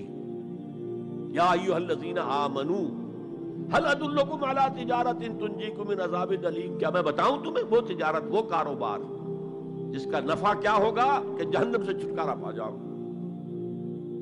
اب یہاں ایک منٹ رک کر توقف کر کے نظم کلام کے اعتبار سے ایک نتیجہ سامنے لے آئیے. اگر وہ تجارت نہیں کرو گے تو جہنم سے نجات کی امید یہ تمہاری وشفل تھنکنگ ہے، تمہاری آرزویں ہیں، تلک امانیہم، یہ ان کی خواہشات ہیں جنہوں نے عقیدوں کی شکل اختیار کر لی ہے. اللہ کا کلام ہے یہ، اس میں کوئی شے جو ہے محض شاعرانہ لفاظی کے لیے یا شاعرانہ مبالغے کے لیے تو نہیں ہے نا. گنجینہ مانی کا طلسم اس کو سمجھیو جو لفظ کے غالب میرے اشعار میں آوے. تو قرآن میں جو لفظ آ رہا ہے وہ ہر لفظ اپنی جگہ پر معنی کا خزانہ ہے. هل ادلکم علی تجارۃ تنجیکم من عذاب علیم. اب جواب سنیے، تؤمنون باللہ ورسولہ، ایمان لاؤ اللہ پر اور اس کے رسول پر جیسا کہ ایمان لانے کا حق ہے. بات وہی ہو گئی نا، وہ پہلا تمہارا قانونی ایمان تھا، اصل ایمان کچھ اور ہے. اسی کو سورہ نساء میں فرمایا یا ایھا الذین آمنوا آمنوا باللہ ورسولہ والکتاب الذی نزل علی رسولہ والکتاب الذی انزل من قبل. اے ایمان کے دعوے دارو، ایمان لاؤ جیسا کہ ایمان لانے کا حق ہے، اللہ پر بھی اور اس کے رسول پر بھی، اور اس کتاب پر بھی جو اپنے رسول پر اس نے نازل فرمائی، اور اس کتاب پر بھی جو پہلے نازل کی تھی. تؤمنون باللہ ورسولہ وتجاہدون فی سبیل اللہ باموالکم وانفسکم. بالکل وہی آیت نمبر 15 بن گئی کہ نہیں سورہ حجرات کی؟ ایمان لاؤ اللہ پر، اس کے رسول پر، یا ایمان رکھو اللہ پر اس کے رسول پر جیسے کہ ایمان کا حق ہے، اور جہاد کرو اللہ کے راہ میں اپنی جانوں اور مالوں کے ساتھ۔ تؤمنون باللہ ورسولہ وتجاہدون فی سبیل اللہ باموالکم وانفسکم ذالکم خیر لکم ان کنتم تعلمون، یہی تمہارے حق میں بہتر ہے اگر تم سمجھو، اگرچہ بظاہر تو گھاٹے کا سودا ہے دنیاوی اعتبار سے، اللہ کی راہ میں جہاد کرنا جان کا اندیشہ، قتال کے لیے نکلنا جان کا، جو اگر بچ کے آ گئے تو ایک نئی زندگی سمجھیے، ورنہ انسان میدان جنگ میں جاتا ہے تو جان ہتھیلی پر رکھ کر جاتا ہے۔ مال مانگا جا رہا ہے اللہ کی راہ میں، مال دے کر دنیا میں تو بہرحال دولت کی کمی کا احساس ہوتا ہے نا، اگرچہ تمہیں گھاٹے کا سودا نظر آتا ہے، حقیقت میں یہی نفع کا سودا ہے اگر تمہارے پاس علم حقیقی ہے۔ اب ان دو مقامات سے جو نتیجہ میں نے نکالا، there can be no ایمان without jihad فی سبیل اللہ، there can be no salvation on the day of judgment without jihad فی سبیل اللہ۔ کس قدر اہم ہے جہاد فی سبیل اللہ کو اب سمجھنا، اس کے تقاضوں کو جاننا، اس کی شرائط کا فہم حاصل کرنا۔ اس ضمن میں جو دنیا میں آج غلط فہمیاں پھیلی ہوئی ہیں اور زبردستی پھیلائی بھی جا رہی ہیں جان بوجھ کر، اس کا اصل سبب ہم خود ہیں۔ ہماری بہت بڑی غلطی ہوئی کہ ہم نے جہاد اور قتال کو ہم مانی قرار دے دیا۔ یہ بھی جوڑا وہی ہے، عام اور خاص، لیکن جہاد اور قتال یہ ہم مانی نہیں ہیں، سینونیمس نہیں ہیں۔ اسی لیے میں نے سورہ صف کی آیت نمبر 4 بھی آپ کو سنائی۔ اب یہ اس اعتبار سے جہاد اور قتال فی سبیل اللہ پر قرآن مجید کی جامع ترین صورت ہے، کل 14 آیت ہے، اس میں جہاد فی سبیل اللہ کا ذکر بھی ہے، یہ آیت نمبر 11 کے اندر، اور آیت نمبر 4 میں قتال فی سبیل اللہ کا حکم بھی ہے۔ ان اللہ یحب الذین یقاتلون فی صفا کانہم بنیان مرصوص، اللہ کو محبوب تو وہ بندے ہیں اس کے جو اس کی راہ میں جنگ کرتے ہیں صفیں باندھ کر گویا کہ سیسا پلائی ہوئی دیوار ہے۔ قتال فی سبیل اللہ، جہاد فی سبیل اللہ، دو اصطلاحات ہیں، ان کا مفہوم بالکل ایک تو نہیں ہو سکتا۔ ہمارے ہاں ان دونوں کو مترادف قرار دے دیا، اس کے نتائج کیا نکلے؟ قتال ہر وقت تو ہوتا ہی نہیں، لہذا جہاد ثانوی شے ہو گیا، اس کی اہمیت ہی نہیں رہی، وہ جو بیک برنر کی جگہ ہوتی ہے وہاں رکھ دیا گیا۔ بعض لوگوں نے ایک اور غلطی کی اس کے برعکس، جہاد کی اہمیت کے پیش نظر انہوں نے اسے ارکان اسلام میں داخل کر دیا۔ یہ بہت بڑی جسارت ہے، اس لیے کہ متفق علیہ حدیث حضرت عبداللہ ابن عمر سے میں سنا چکا ہوں، 5 ارکان اسلام کے، اور حدیث جبرائیل میں اسلام کی ڈیفینیشن وہی 5 چیزیں، چھٹی چیز داخل کرنے کا کسی کو حق نہیں۔ ارکان اسلام میں جہاد فی سبیل اللہ شامل ہے، ارکان ایمان میں شامل ہے۔ there can be no ایمان without جہاد فی سبیل اللہ، there can be no salvation، نجات کا کوئی امکان نہیں ہے اگر جہاد فی سبیل اللہ۔ ہم نے مترادف بنا کر ایک طرف تو سیکنڈری حیثیت دے دی اس کو، اور اس سے ستم بالائے ستم، مسلمان جنگ کرے وہ جہاد فی سبیل اللہ ہے۔ مسلمان بادشاہ ہے، زانی ہے، شرابی ہے، بدماش ہے، عیاش ہے، اور وہ صرف کسی اپنے پڑوسی غیر مسلم ملک پر حملہ کر رہا ہے تاکہ اس کی ریونیوز بڑھ جائیں، اس کی آمدنی بڑھ جائے، اس کی عیاشیوں کا میں اضافہ ہو جائے، وہ اور زیادہ بڑے محل بنائے، تو اس کی جنگ جہاد فی سبیل اللہ ہوگی۔ ہم نے بدنام کیا جہاد فی سبیل اللہ۔ اب غیر مسلم تو یہ سب کچھ دیکھتے ہیں، جہاد کسے کہتے ہیں، اسی کے اعتبار سے پھر مفہوم ان کے سامنے آتا۔ یہ مغالطہ ہم نے ڈالا، اس کے نتائج آج ہم بھگت رہے ہیں۔ اب سمجھیے مثبت طور پر جہاد فی سبیل اللہ ہے کیا، اس کے مراحل کیا ہیں۔ ایک 9 سٹوریڈ بلڈنگ کا آپ تصور کریں گے، جس کی نئی منزل پر جا کر قتال آئے گا، اس سے پہلے نہیں. لیکن اس سے بھی پہلے لفظی معنی کیا ہے جہاد کے؟ جہاد کا لفظ بنا جوہد سے. جوہد کے معنی کوشش، جد و جہد اردو میں ہم بولتے ہیں، اور آج کے عنوان میں بھی جد و جہد ہی کا لفظ استعمال ہوا ہے. لیکن جیسا کہ میں نے کہا تھا، مختلف ابواب میں آنے سے معنی بدلتے ہیں. جہاد یا مجاہدہ، جوہد یک طرفہ ہے، کوشش، کسی کام کے لیے آپ کوشش کر رہے ہیں. To exert yourself for something, for some objective. لیکن جہاد یا مجاہدہ بنے گا جبکہ دو افراد ایک دوسرے کے مقابلے میں آ کر کوشش کر رہے ہیں، رساکشی ہو رہی ہے. لہذا کوشش اور کشاکش، اس میں جو فرق ہے، رساکشی ایک ٹیم ادھر ہے ایک ادھر ہے، وہ رسے کو ادھر کھینچ رہی ہے وہ ادھر کھینچ رہی ہے، تو یہ دو طرفہ عمل ہے جہاد یا مجاہدہ. اسی طریقے سے قتل اور مقاتلہ یا قتال، کوئی شخص جا رہا تھا، آپ نے شوٹ کر لیا، یہ قتل ہے، یک طرفہ عمل ہے. دو فوجیں آپ نے سامنے ہیں، یہ ان کو قتل کرنا چاہتے ہیں، وہ ان کو قتل کرنا چاہتے ہیں، یہ قتال ہے، یہ جنگ ہے. یا مقاتلہ ہے، دونوں مصدر ہیں یہ، جوہد، کوشش. اچھا انگریزی میں آپ کیا کہیں گے؟ To strive for something, کسی چیز کے لیے کوشش کرنا. اور جہاد کیا ہوگا؟ To struggle against something, وہ اگینسٹ ہوگا، اسٹرگل، محنت. اس فرق کو ذہن میں رکھیے. جوہد کوشش، ٹو اسٹرائیو کوشش کرنا. جہاد کشاکش، کھینچ تان، جہاں جوہد کے مقابلے میں آ جائے. وہ اس کو ناکام کرنے کی کوشش کرے، یہ اس کو ناکام کرنے کی کوشش کرے. ایک ویکنسی ڈکلیئر ہوئی ہے، اب آپ پورا زور لگا رہے ہیں، جو سفارش ہو سکے، جو کچھ ہو سکے کسی طریقے سے مجھے ملے. ایک اور شخص بھی زور لگا رہا ہے، یہ آپ کا جہاد ہو رہا ہے. اور قتل یک طرفہ عمل ہے، قتال جنگ ہے، دو طرفہ ہے. اب دیکھیے یہ جو جہاد ہے یہ اس کائنات کی سب سے بڑی حقیقت ہے.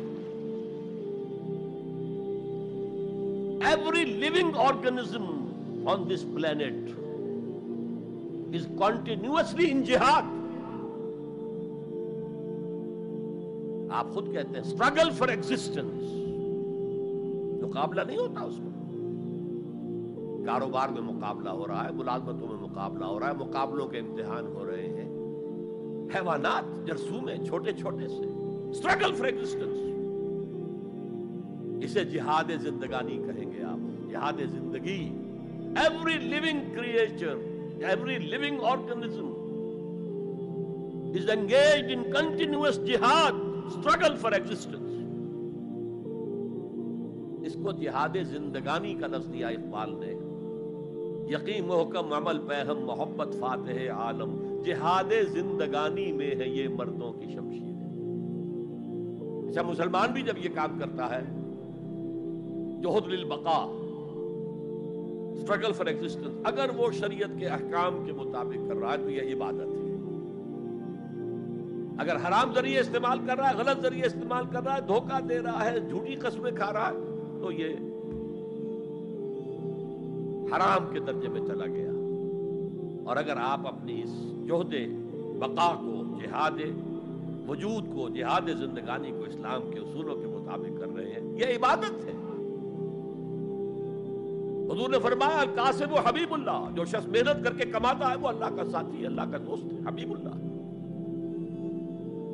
اور سب سے بہترین کھانا بتایا وہ ہے رزق جو اپنے ہاتھ کی کمائی سے ہو، محنت مشقت. بہرحال یہ جہاد کا ایک آغاز ہے. میں نے کہا تھا یہ یونیورسل فینومینن ہے، یونیورسل، اس کائنات کی سب سے بڑی حقیقت یہی ہے. اس سے اوپر اٹھیے، انسانی سطح پر سب سے بڑا جہاد اپنے حقوق کا حصول، the freedom struggle, the struggle for self determination. کوئی قوم آ کر آپ پر حاکم ہو گئی، اس سے نجات حاصل کرنا. یہ جہاد فی سبیل الحریت. فی سبیل کسے کہتے ہیں؟ For the cause of, in the cause of. جہاد فی سبیل الحریت جائز ہے، سب کریں گے، سب کی آزادی حق ہے، کسی کو غلام بنا کر رکھنے کا کسی کو اختیار نہیں ہے. تو struggle for freedom it's a universal phenomena.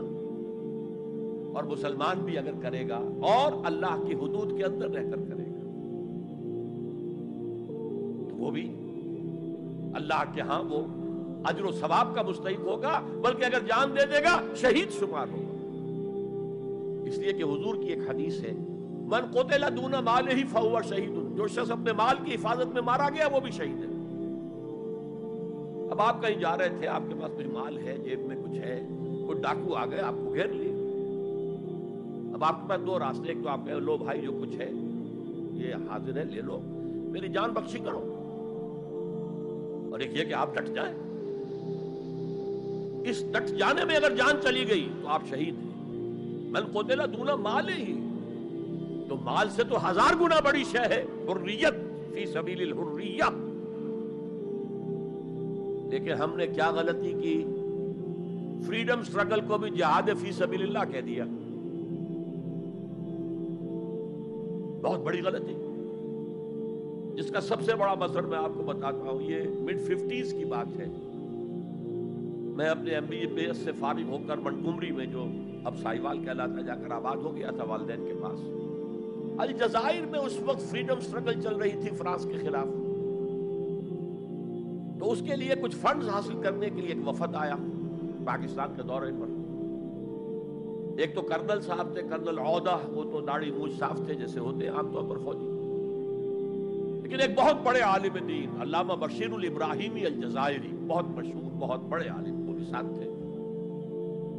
انہوں نے جو تقریر کی عربی میں، جہاد فی سبیل اللہ، جہاد فی سبیل اللہ، واقعہ یہ کہ وجد میں آ گیا پورا مجمع. وہ لوگ تو وجد میں نہیں آ سکے ہوں گے جنہوں نے ترجمہ جنہوں نے سنا ہے، لیکن میں عربی سے واقف تھا تو میں واقعتاً وجد میں آ گیا. قرآن کا بیان، حدیث کے بیان، جہاد فی سبیل اللہ کی اہمیت، جہاد فی سبیل اللہ کا مقام و مرتبہ.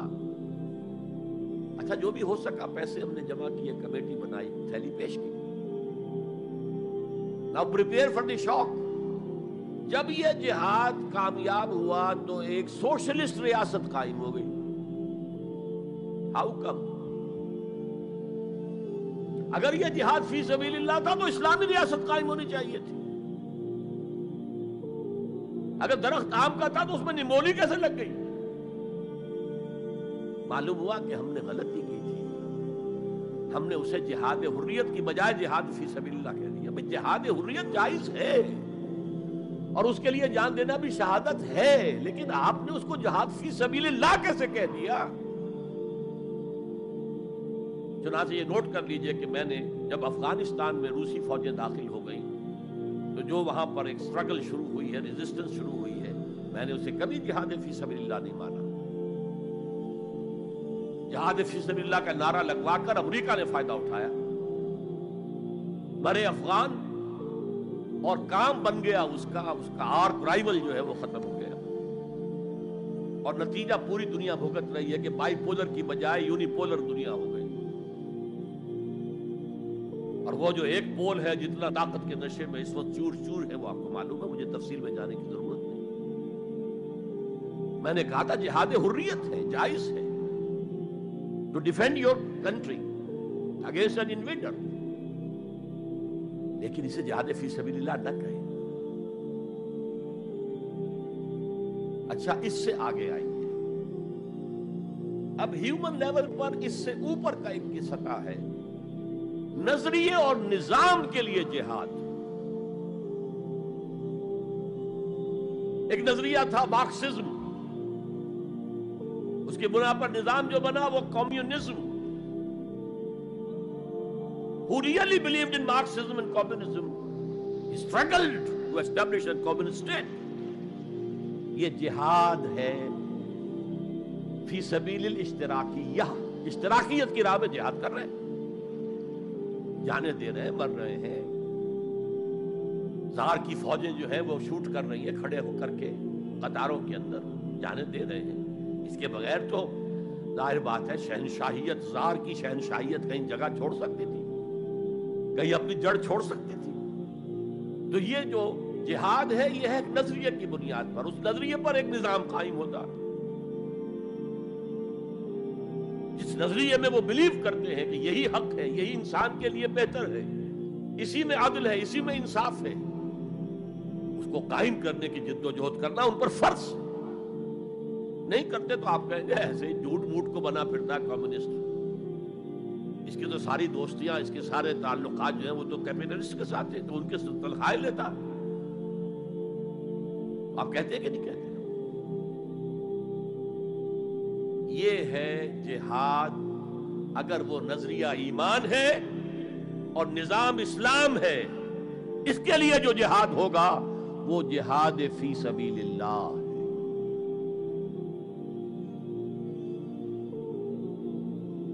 کسی اور مقصد کے لیے جہاد کو آپ جہاد فی سبیل اللہ نہیں کہہ سکتے. آپ ڈیموکریسی کے قیام کے لیے کسی بادشاہت کو ختم کر کے ڈیموکریسی کا نظام قائم کرنا چاہتے ہیں، جہاد ہے. جہاد فی سبیل الدیمقراطیہ، جہاد for the cause of democracy, جہاد فار دی کاز آف اشتراکیت. اسی معنی میں قرآن مشرکین مکہ کو بھی مجاہد قرار دیتا تھا. وہ تھے مجاہدین فی سبیل الشرک، جانے نہیں دے رہے تھے، کیا قربانیاں نہیں دے رہے تھے، وہ اپنے عقیدے کے لیے، اپنے نظریے کے لیے، اپنے نظام کے لیے جانے دے رہے تھے. تو یہ ہے جہاد نظریے اور نظام کے لیے. پھر میں تیسری مرتبہ دوہرا رہا ہوں، اگر وہ نظریہ ایمان ہے اور نظام اسلام کا ہے، قائم کرنا پیش نظر ہے، تو وہ ہے جہاد فی سبیل اللہ. اب اس کے 3 لیولز ہیں اور ہر لیول پر 3 سب لیولز ہیں. سب سے پہلا جہاد فی سبیل اللہ کا مرحلہ ہے کہ ایمان دل میں آ گیا تو ایک کشاکش اندر شروع ہو جائے گی. میں اگر فرائیڈ کی اصطلاح استعمال کروں تو ایگو اور اڈ یا لبیڈو میں تصادم ہوگا. آپ کے نفس کی خواہش کچھ اور ہے، ایمان کہتا ہے غلط. کشاکش ہوگی کہ نہیں؟ یہ اندرونی جہاد ہے اپنے نفس کے خلاف. جیسے فرعون نے کہا تھا الیس لی ملک مصر وہذہ الانہار تجری من تحتی، کیا میں بادشاہ نہیں ہوں مصر کا؟ مصر کی حکومت میری نہیں ہے؟ اور کیا یہ ساری نہریں جو ہے میرے نظام کے تحت نہیں چل رہی؟ اسی طرح برا نہ مانیے، ہمارا نفس کہتا ہے یہ جسم میرا ہے، میری ملکیت ہے، اٹس مائی ڈومین، میری خواہش پوری کرنی ہوگی. جیسے اس نے کہا میں نہیں جانتا کوئی خدا ہے میرے سوا اور میرے اوپر، میں نہیں مانتا.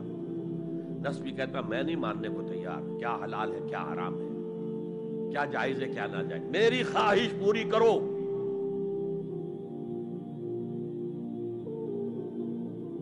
اس کے خلاف جہاد، یہ پہلی منزل کا جہاد ہے. اور آپ کو معلوم ہے 3 منزلہ عمارت ہے، تو بلند ترین تو ہے تیسری منزل، اہم ترین ہے پہلی منزل. پہلی منزل بنے گی تو دوسری بنے گی، دوسری ہوگی تو تیسری بنے گی نا. پہلی منزل یہ ہے اور اہم ترین یہ ہے. اسی لیے مولانا روم نے کہا نفس ما ہم کم ترس فرعون نیست، میرا نفس بھی فرعون سے کم نہیں ہے، لیکن ایراعون نیست، اس کے پاس لاؤ لشکر تھا، اس نے زبان سے بھی کہہ دیا تھا انا ربکم الاعلی، میں ہوں خدا. میرا نفس بیچارہ اس کے پاس کوئی لاؤ لشکر نہیں، زبان سے تو یہ کچھ نہیں کہتا، اندر یہی کہتا میں بادشاہ ہوں اس وجود کا، میری مرضی پوری. اسٹرگل اگینسٹ دس بیسر سیلف، ایک سیلف ہے اونچی سیلف، خودی، انا، ایگو، اور ایک ہے یہ بیسر سیلف، حیوانی جبلتیں، جو اندھی بہری ہیں، جو حلال اور حرام سے انہیں کوئی غرض نہیں ہے، ان کے خلاف جہاد کرنا۔ آپ نے فرمایا صلی اللہ علیہ وسلم، المجاہد من جاہد نفسہ، اصل مجاہد وہ ہے جو اپنے نفس کے خلاف جہاد کر سکے۔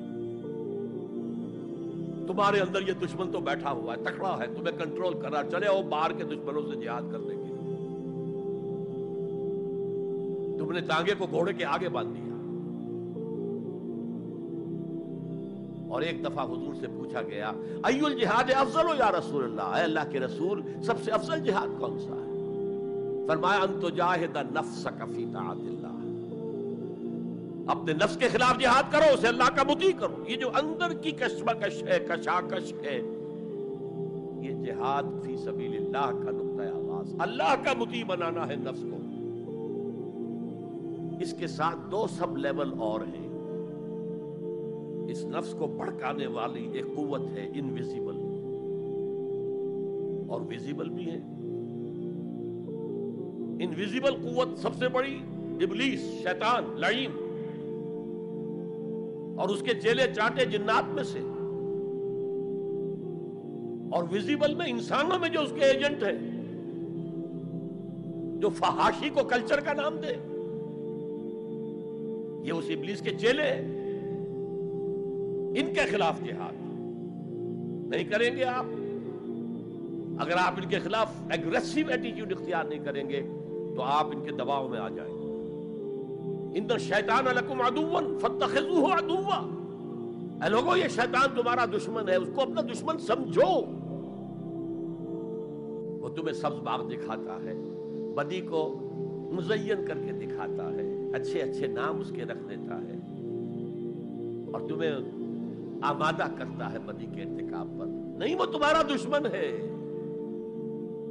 افتتخذونہ وذریتہ اولیاء من دونی، تم مجھے چھوڑ کر اسے اور اس کے چیلے چاٹوں کو تم اپنا دوست بناتے ہو۔ نہیں، شیطان کے خلاف جنگ کرو۔ اور تیسرا اس پر سب لیول کیا ہے؟ معاشرہ اگر بگڑا ہوا ہے، اس کا عمومی رجحان برائی کی طرف ہے، تو سوشل پریشرز آپ کو ادھر دھکیلتے ہیں۔ جیسے کہ اگر کوئی موب جا رہا ہے تو اس کے ساتھ چلنا تو بہت آسان ہے، وہ خود ہی آپ کو دھکیلتا ہوا لے جائے گا۔ اس کے خلاف چلنا بہت مشکل کام۔ ہو سکتا ہے آپ بڑی زور لگا کے 4 قدم آگے بڑھیں، پھر کو ریلا آئے 10 قدم پیچھے لے جائے۔ تب دو ہی راستے ہیں، زمانہ بات و سازت تو بعد زمانہ بے ساز۔ یا تو پیسو معاملہ ہے، زمانہ تمہارے ساتھ سازگاری نہیں کرتا، چھوڑو تم زمانے کے ساتھ سازگاری اختیار کر لو، چلو تم ادھر کو ہوا ہو جدھر کی۔ ایک یہ ہے کہ نہیں، زمانہ بات و سازت تو بعد زمانہ ستیس۔ زمانہ اگر تمہارے ساتھ سازگاری نہیں کر رہا تو زمانے سے جنگ کرو، لڑو، ریزسٹ کرو۔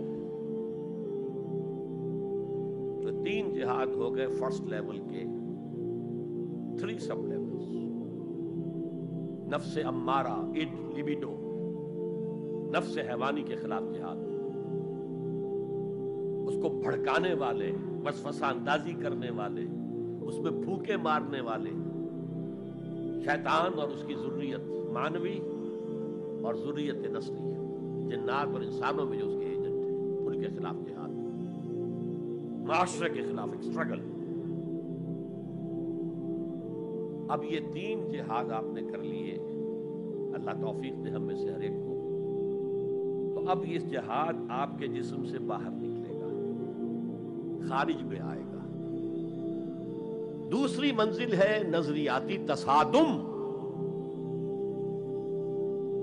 اگر آپ نے ایمان کا نظریہ اختیار کیا ہے تو الحاد کا نظریہ رکھنے والے بھی موجود ہیں۔ آپ نے توحید کے نظریے کو اختیار کیا ہے تو مشرکانہ عقائد رکھنے والے بھی موجود ہیں۔ They are bound to resist۔ اس کے خلاف جہاد کرنا ہوگا، محنت کرنی ہوگی، اپنی بات کو دلائل سے ثابت کرنا ہوگا، اپنی بات کو اچھے انداز میں، حسن اسلوب سے لوگوں کے دلوں تک پہنچانا ہوگا۔ ظاہر بات ہے وقت لگے گا، جان کھپے گی، اور اگر آپ انتہائی سنسیئر ہیں، یہ آپ کا ایک لائف لانگ اور ہول ٹائم جو ہے آپ کی انگیجمنٹ ہو گئی ہے. اینڈ ٹائم از منی. جہاد بالمال، جہاد بالنفس، یہ ہے دعوت و تبلیغ کہہ لیں اسے، اپنے نظریات کو پھیلانا کہہ لیں. آخر مارکسسٹ نے اپنے نظریات کو پھیلایا پہلے پیور فلسفی کی سطح پر، ٹاپ انٹلیکچوئلز کو دنیا کے انہیں پوزیس کیا. اس کے بعد ادب کے ذریعے سے، ڈراموں کے ذریعے سے، شاعری کے ذریعے سے، افسانوں کے ذریعے سے وہ فکر جو تھا طبقاتی شعور، کلاس کانشسنس کا شعور پیدا کیا. اور ہوتے ہوتے یہاں تک کہ ریڑی والے کی زبان پر بھی لفظ آ گیا استحصال. اتنا ثقیل عربی لفظ، استحصال کر رہے ہیں. یہ سارا کام یوں ہی تو نہیں ہو گیا. کتنے ادیبوں نے، کتنے ڈرامہ نویسوں نے، کتنے شاعروں نے اس فلسفے کو پھیلایا ہوا. اچھا، اس کے بھی 3 سب لیولز ہیں. ہر انسانی معاشرہ 3 سطح کے لوگوں پر مشتمل ہے. ایک انٹلیکچوئل مائنورٹی ہوتی ہے، انٹیلیجنسیا ہوتا ہے، یا جسے ایک اور اصطلاح میں کہتے ہیں brain trust of the society. They control direction and destination of the society. ہوتے ہیں مائنورٹی، مائنیوٹ مائنورٹی، لیکن ان کا اور پوری قوم کا جو باہمی رشتہ ہے وہ کیا ہے؟ جیسے یہ دماغ اور پورا جسم. میری ٹانگیں مجھے لے کر چل سکتی ہیں، دوڑ سکتی ہیں، اگرچہ اب میں دوڑ نہیں سکتا گھٹنوں کے آپریشن کے بعد، لیکن بہرحال دوڑا بھی کرتا تھا. لیکن کدھر جانا ہے اس کا فیصلہ یہاں ہوتا ہے. یہ صلاحیت ٹانگوں میں نہیں ہے. ہاں، یہاں سے فیصلہ ہو دوڑو، دوڑیں گے. ہاتھ پکڑ سکتا ہے کسی چیز کو، کس کو پکڑے کس کو نہ پکڑے. ہو سکتا ہے کہ آپ نے ہاتھ بڑھا بھی دیا ہو، کسی کو لکڑی سوکھی سمجھ کر آپ جو ہے جنگل کے اندر سے ایندھن جمع کر رہے ہیں، اچانک آنکھ نے دیکھا وہ تو حرکت کر رہی ہے، فوراً اطلاع گئی ارے یہ تو سانپ معلوم ہوتا ہے، یہاں سے حکم آیا ہاتھ کھینچ لو، فوراً کھینچ لیا. تو کنٹرول تو یہ کر رہا ہے نا. ماسز کسی معاشرے کی نہ ڈائریکشن معین کر سکتے ہیں، نہ اس کی ڈیسٹینیشن کا فیصلہ کر سکتے ہیں. یہ اس کا انٹیلیجنسیا ہے، یہ اس کا برین ٹرسٹ ہے، یہ اس کا انٹلیکچوئل ایلیٹ ہے. لہذا اس نظریاتی تصادم میں بھی پرائرٹی نمبر 1 وہ طبقہ ہے. اگر وہ آپ کے نظریات کے قائل نہیں ہوں گے، حامل نہیں ہوں گے، there can be no collective change in this society. افراد کچھ مل جائیں گے آپ کو، افراد کے اندر ہوتے ہیں جو قبول کر لیتے بس، لیکن معاشرہ ان کے کنٹرول میں. اور اس سطح کے لوگوں کو دعوت دینا، تبلیغ کرنا آسان کام نہیں. آپ کو دلیل سے بات کرنی ہوگی، آپ کو ان کے نظریات کا تجزیہ کرنا ہوگا، اس میں کتنا حصہ غلط ہے، کتنا صحیح ہے. ان کے دماغوں میں مارکسزم گھسا ہوا ہے، ان کے دماغوں میں فرائیڈزم گھسا ہوا ہے، ان کے دماغوں میں ڈارونزم گھسا ہوا ہے، ان کے دماغوں میں لاجیکل پازیٹیوزم گھسا ہوا ہے. ہاں، کچھ لوگ رہے ہیں آئیڈیلسٹ بھی. ایک ہندوستان میں مسلمان پیدا ہوا آئیڈیلسٹ فلسفی علامہ اقبال، اور دوسرے ہندو رادھا کرشنن، بہت بڑے آئیڈیلسٹ، اس میں کوئی شک نہیں. اور ان کو اللہ نے لمبی عمر بھی دی، تو انہوں نے جو تصانیف فلسفے پر لکھی ہیں علامہ اقبال نہیں لکھ پائے. تو یہ جو طبقہ ہے یہ عام واعظ و نصیحت سے اثر قبول نہیں کرتا. Because there is a barrier in their minds, in their brains. You have to pierce through that barrier, and only then you can approach their hearts. ان کے دلوں تک رسائی نہیں ہو سکتی براہ راست جب تک کہ یہ خول جو ہے، یہ نظریاتی خول، اس کو پیئرس نہ کیا جائے. اور اس کو پیئرس کرنا آسان نہیں ہے. کچھ ذہین نوجوان، فطین نوجوان، اعلیٰ صلاحیتوں والے نوجوان اپنی پوری زندگی اسی کام کے لیے وقف کریں کہ ایک طرف ان جدید علوم و نظریات کو گہرائی میں اتر کر پڑھنا ہے اور سمجھنا ہے. جب تک آپ ان نظریات کو جانیں گے نہیں، نفی کیسے کریں گے؟ آپ کیسے آج تجزیہ کریں گے کہ اس میں یہ حصہ صحیح ہے، یہ حصہ غلط ہے؟ اور دوسری طرف قرآن کی گہرائی میں غوطہ زنی کرنی ہے تاکہ ہدایت جو اللہ کی آئی ہوئی ہے اس کو آپ اچھی طرح سمجھیں، اور پھر اس نور کی روشنی میں پھر آپ لوگوں کو ان چیزوں کے خلاف متنبع کریں کہ اس میں یہ غلطی ہے، اس میں یہ غلطی ہے، اکنامکس کی یہ تھیوری غلط ہے، باطل ثابت ہو چکی ہے، ڈارونزم جو ہے وہ بایولوجی کے میدان میں شکست دیا جا چکا ہے۔ لیکن یہ کہ یہ تو کام کرنا جو ہے it's a lifelong affair. اب ظاہر بات ہے آپ کے علم میں شاید ہو کہ جب مارکس کتاب لکھ رہا تھا داس کیپیٹال تو اسے فاقے آ رہے تھے،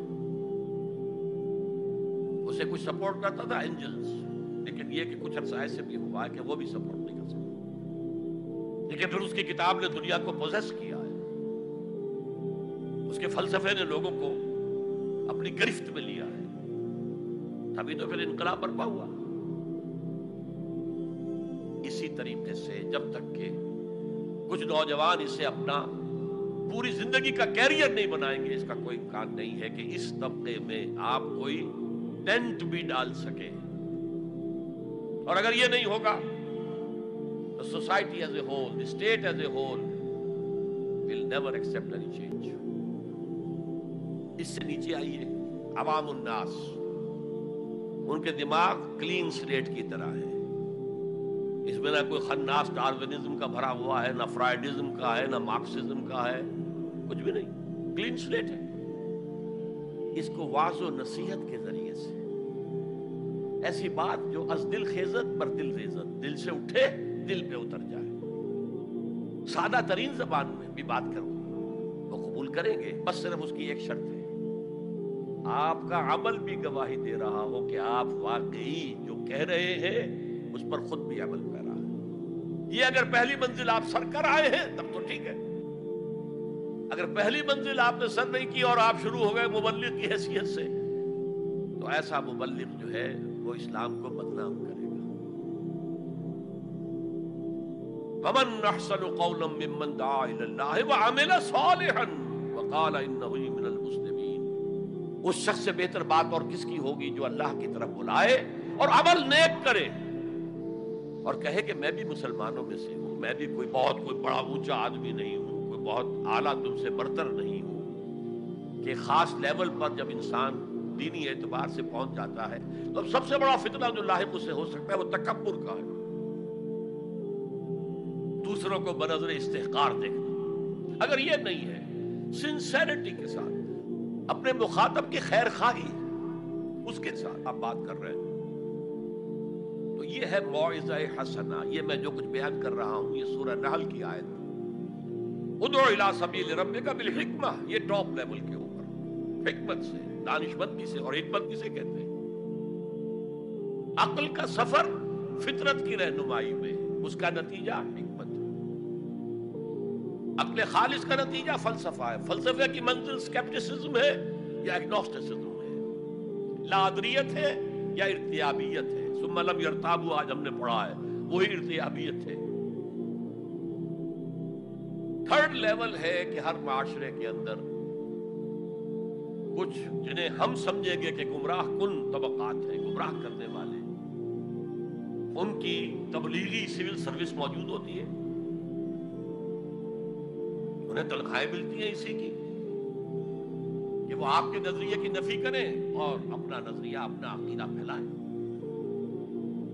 یہ لوگ ادھار کھائے بیٹھے ہوتے ہیں، یہ سمجھنے کے موڈ میں کبھی نہیں ہوتے، ان کا تو انداز مناظرانہ ہوتا ہے، بس سمجھنا سمجھانا پیش نظر نہیں ہوتا۔ You have to meet them in their own elements۔ اگر نہیں کریں گے تو عوام الناس پر بہت برا اثر ہوگا، عوام الناس جو ہے وہ تو پھر زیر اثر آ جائیں گے ان کے، جیسے کہ پادری فینڈر آیا تھا انڈیا میں، ابھی جب کہ ایسٹ انڈیا کمپنی کی حکومت شروع ہوئی تھی، کلکتے ہی سے انگریز شروع ہوئے تھے، کلکتے ہی سے مشنری ورک شروع ہوا تھا، وہیں پہلا پریس لگا تھا، وہیں اردو کی بائبل چھپی تھی، اور اس نے تمام مسلمان علماء سے مناظرے کیے، بنگال کے، بہار کے، یو پی کے، سب کو ہراتا ہوا، شکست دیتا ہوا دلی پہنچ گیا، اور دلی کی جامع مسجد کی سیڑھیوں پر کھڑے ہو کر اس نے اعلان کیا، اے مسلمانوں، میں وہاں سے یہاں تک آ گیا ہوں، تمہارا کوئی عالم میرا مقابلہ نہیں کر سکا۔ اس کی وجہ یہ کہ ہمارے علماء نہ بائبل پڑھتے تھے، نہ تورات پڑھتے تھے، ان کا اصل سبجیکٹ تھا فقہ، اس لیے کہ انہیں سرکاری جو حکومت مسلمانوں کی تھی اس کے اندر قاضی اور مفتی کے عہدے اور قاضی اور خطیب جامع مسجد کے یہ عہدے تھے، تو سول سروس کے لیے جو نصاب بنا ہوا تھا وہاں اس میں قانون کی اہمیت تھی سب سے زیادہ، تو فقہ پڑھتے تھے، اور وہی لوگ تیار ہو کر آتے تھے پوری طرح عربی سے واقف ہے، قرآن سے واقف ہے، تو مقابلہ کیسے ہو؟ اور اگر اس وقت کوئی شخص مقابلے میں نہ آ سکتا، ایک تو عجیب بات نوٹ کیجئے کہ اس وقت اسلام اور توحید کا دفاع کرنے والا سب سے بڑا ایک ہندو تھا، راجا رام موہن رائے،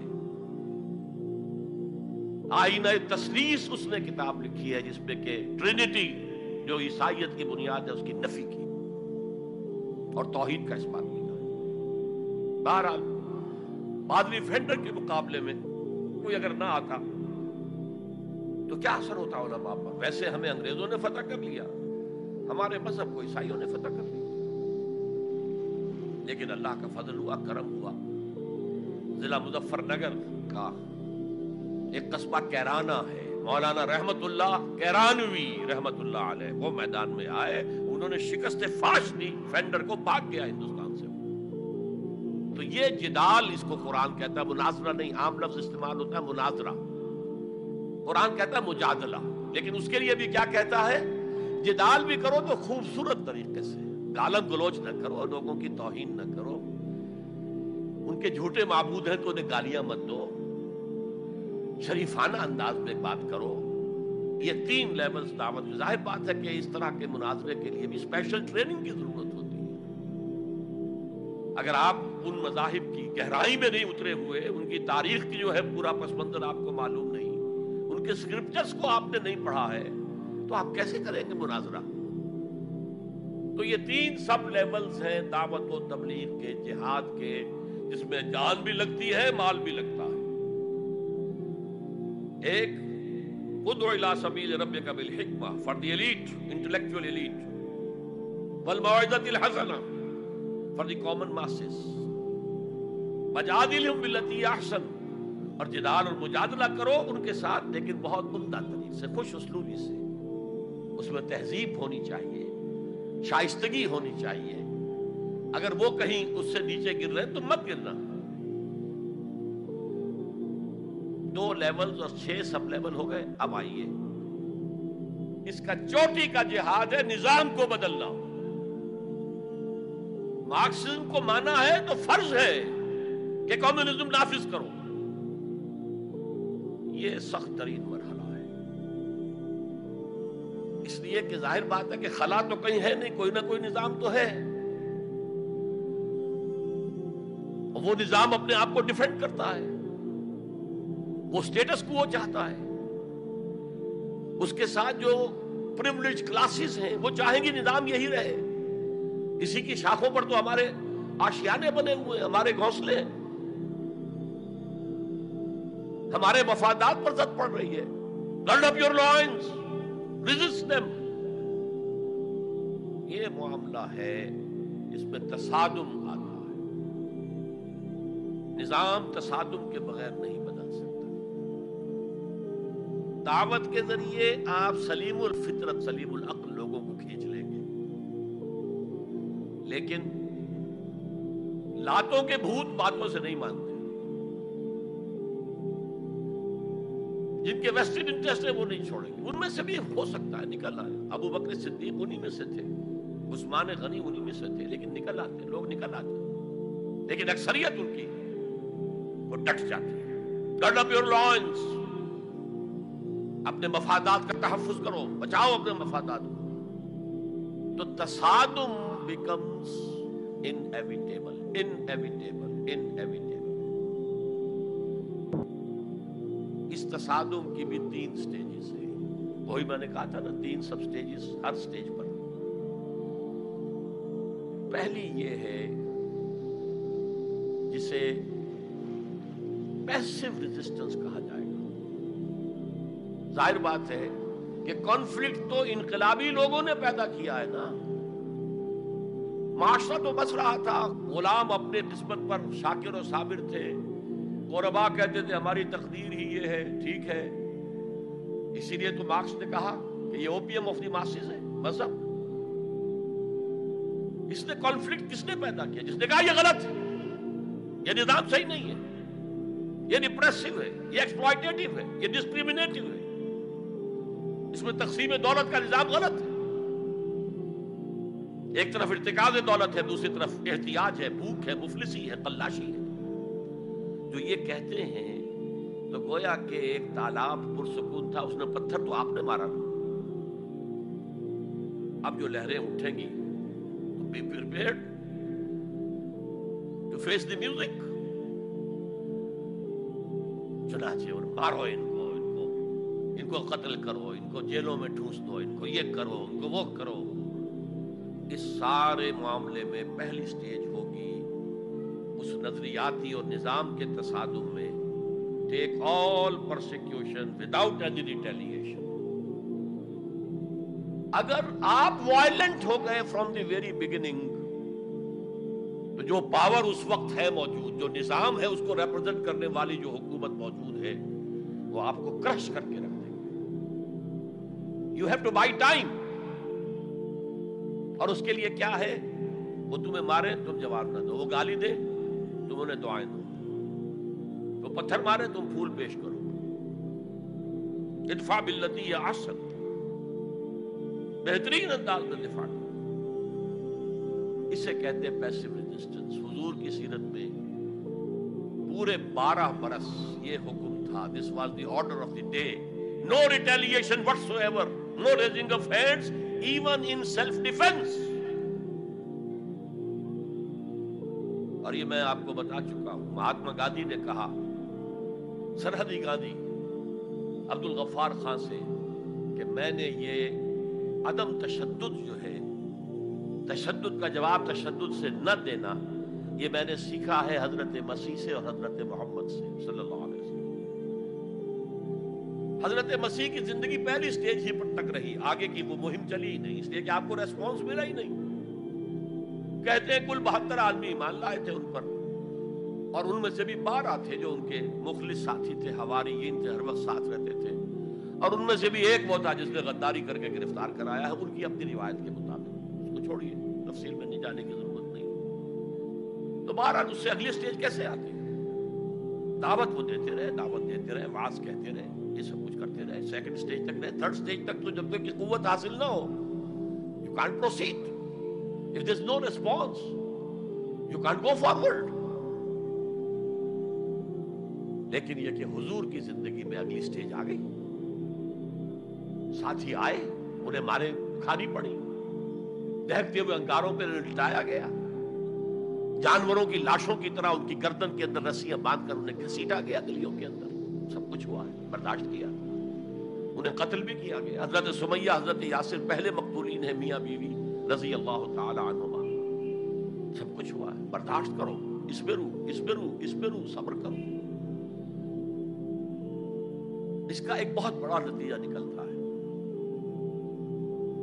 اس معاشرے میں جو سائلنٹ میجورٹی ہوتی ہے، وہ سائلنٹ میجورٹی سائلنٹ تو ہوتی ہے،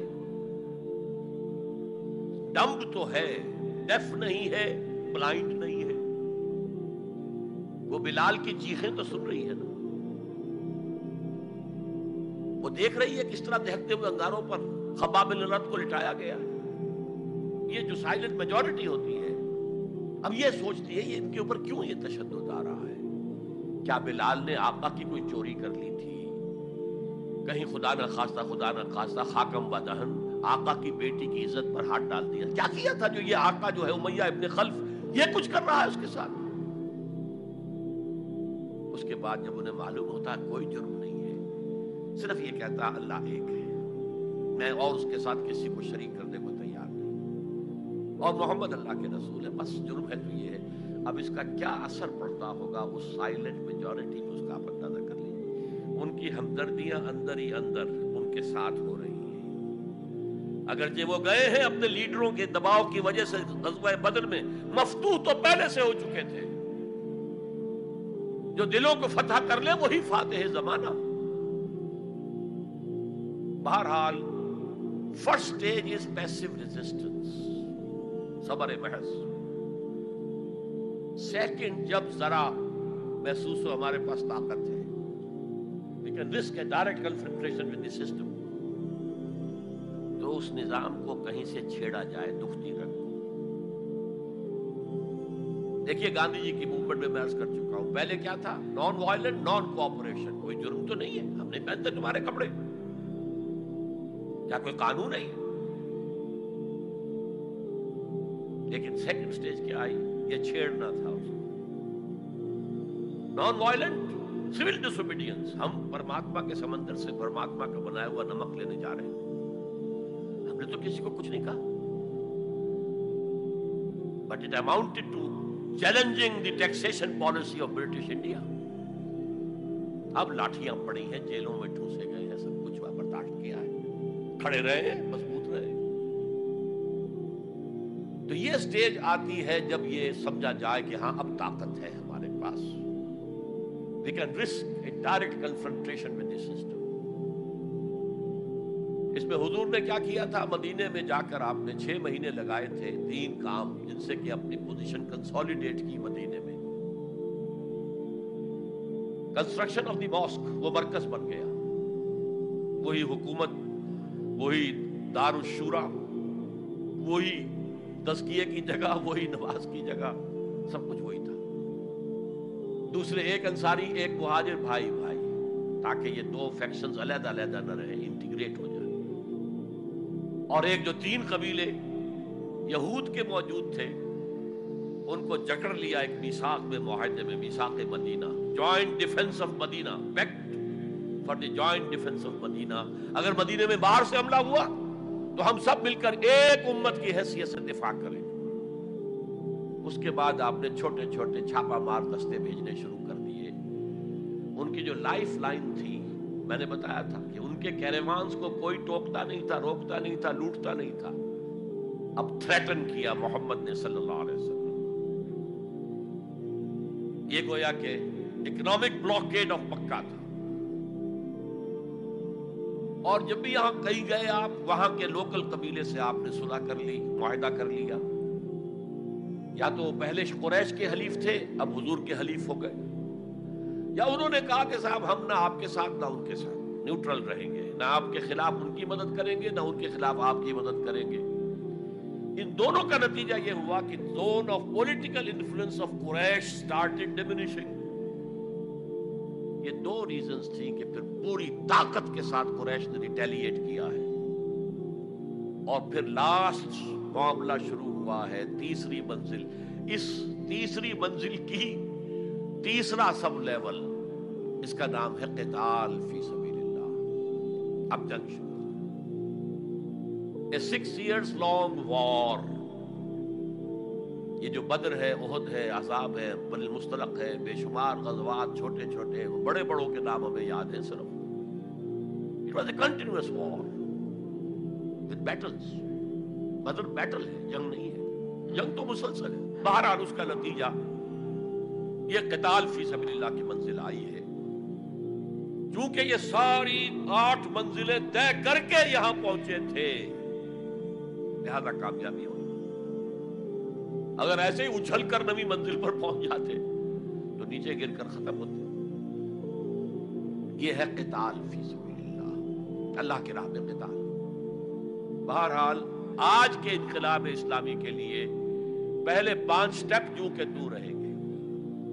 دعوت دی جائے گی، لوگوں کی اصلاح کی جائے گی، انہیں منظم کیا جائے گا، پھر پیسو ریزسٹنس کے دور سے گزرنا ہوگا، پھر ایکٹیو ریزسٹنس۔ لیکن آخری جو ہے 2 طرفہ جنگ کی بجائے ایک طرفہ جنگ۔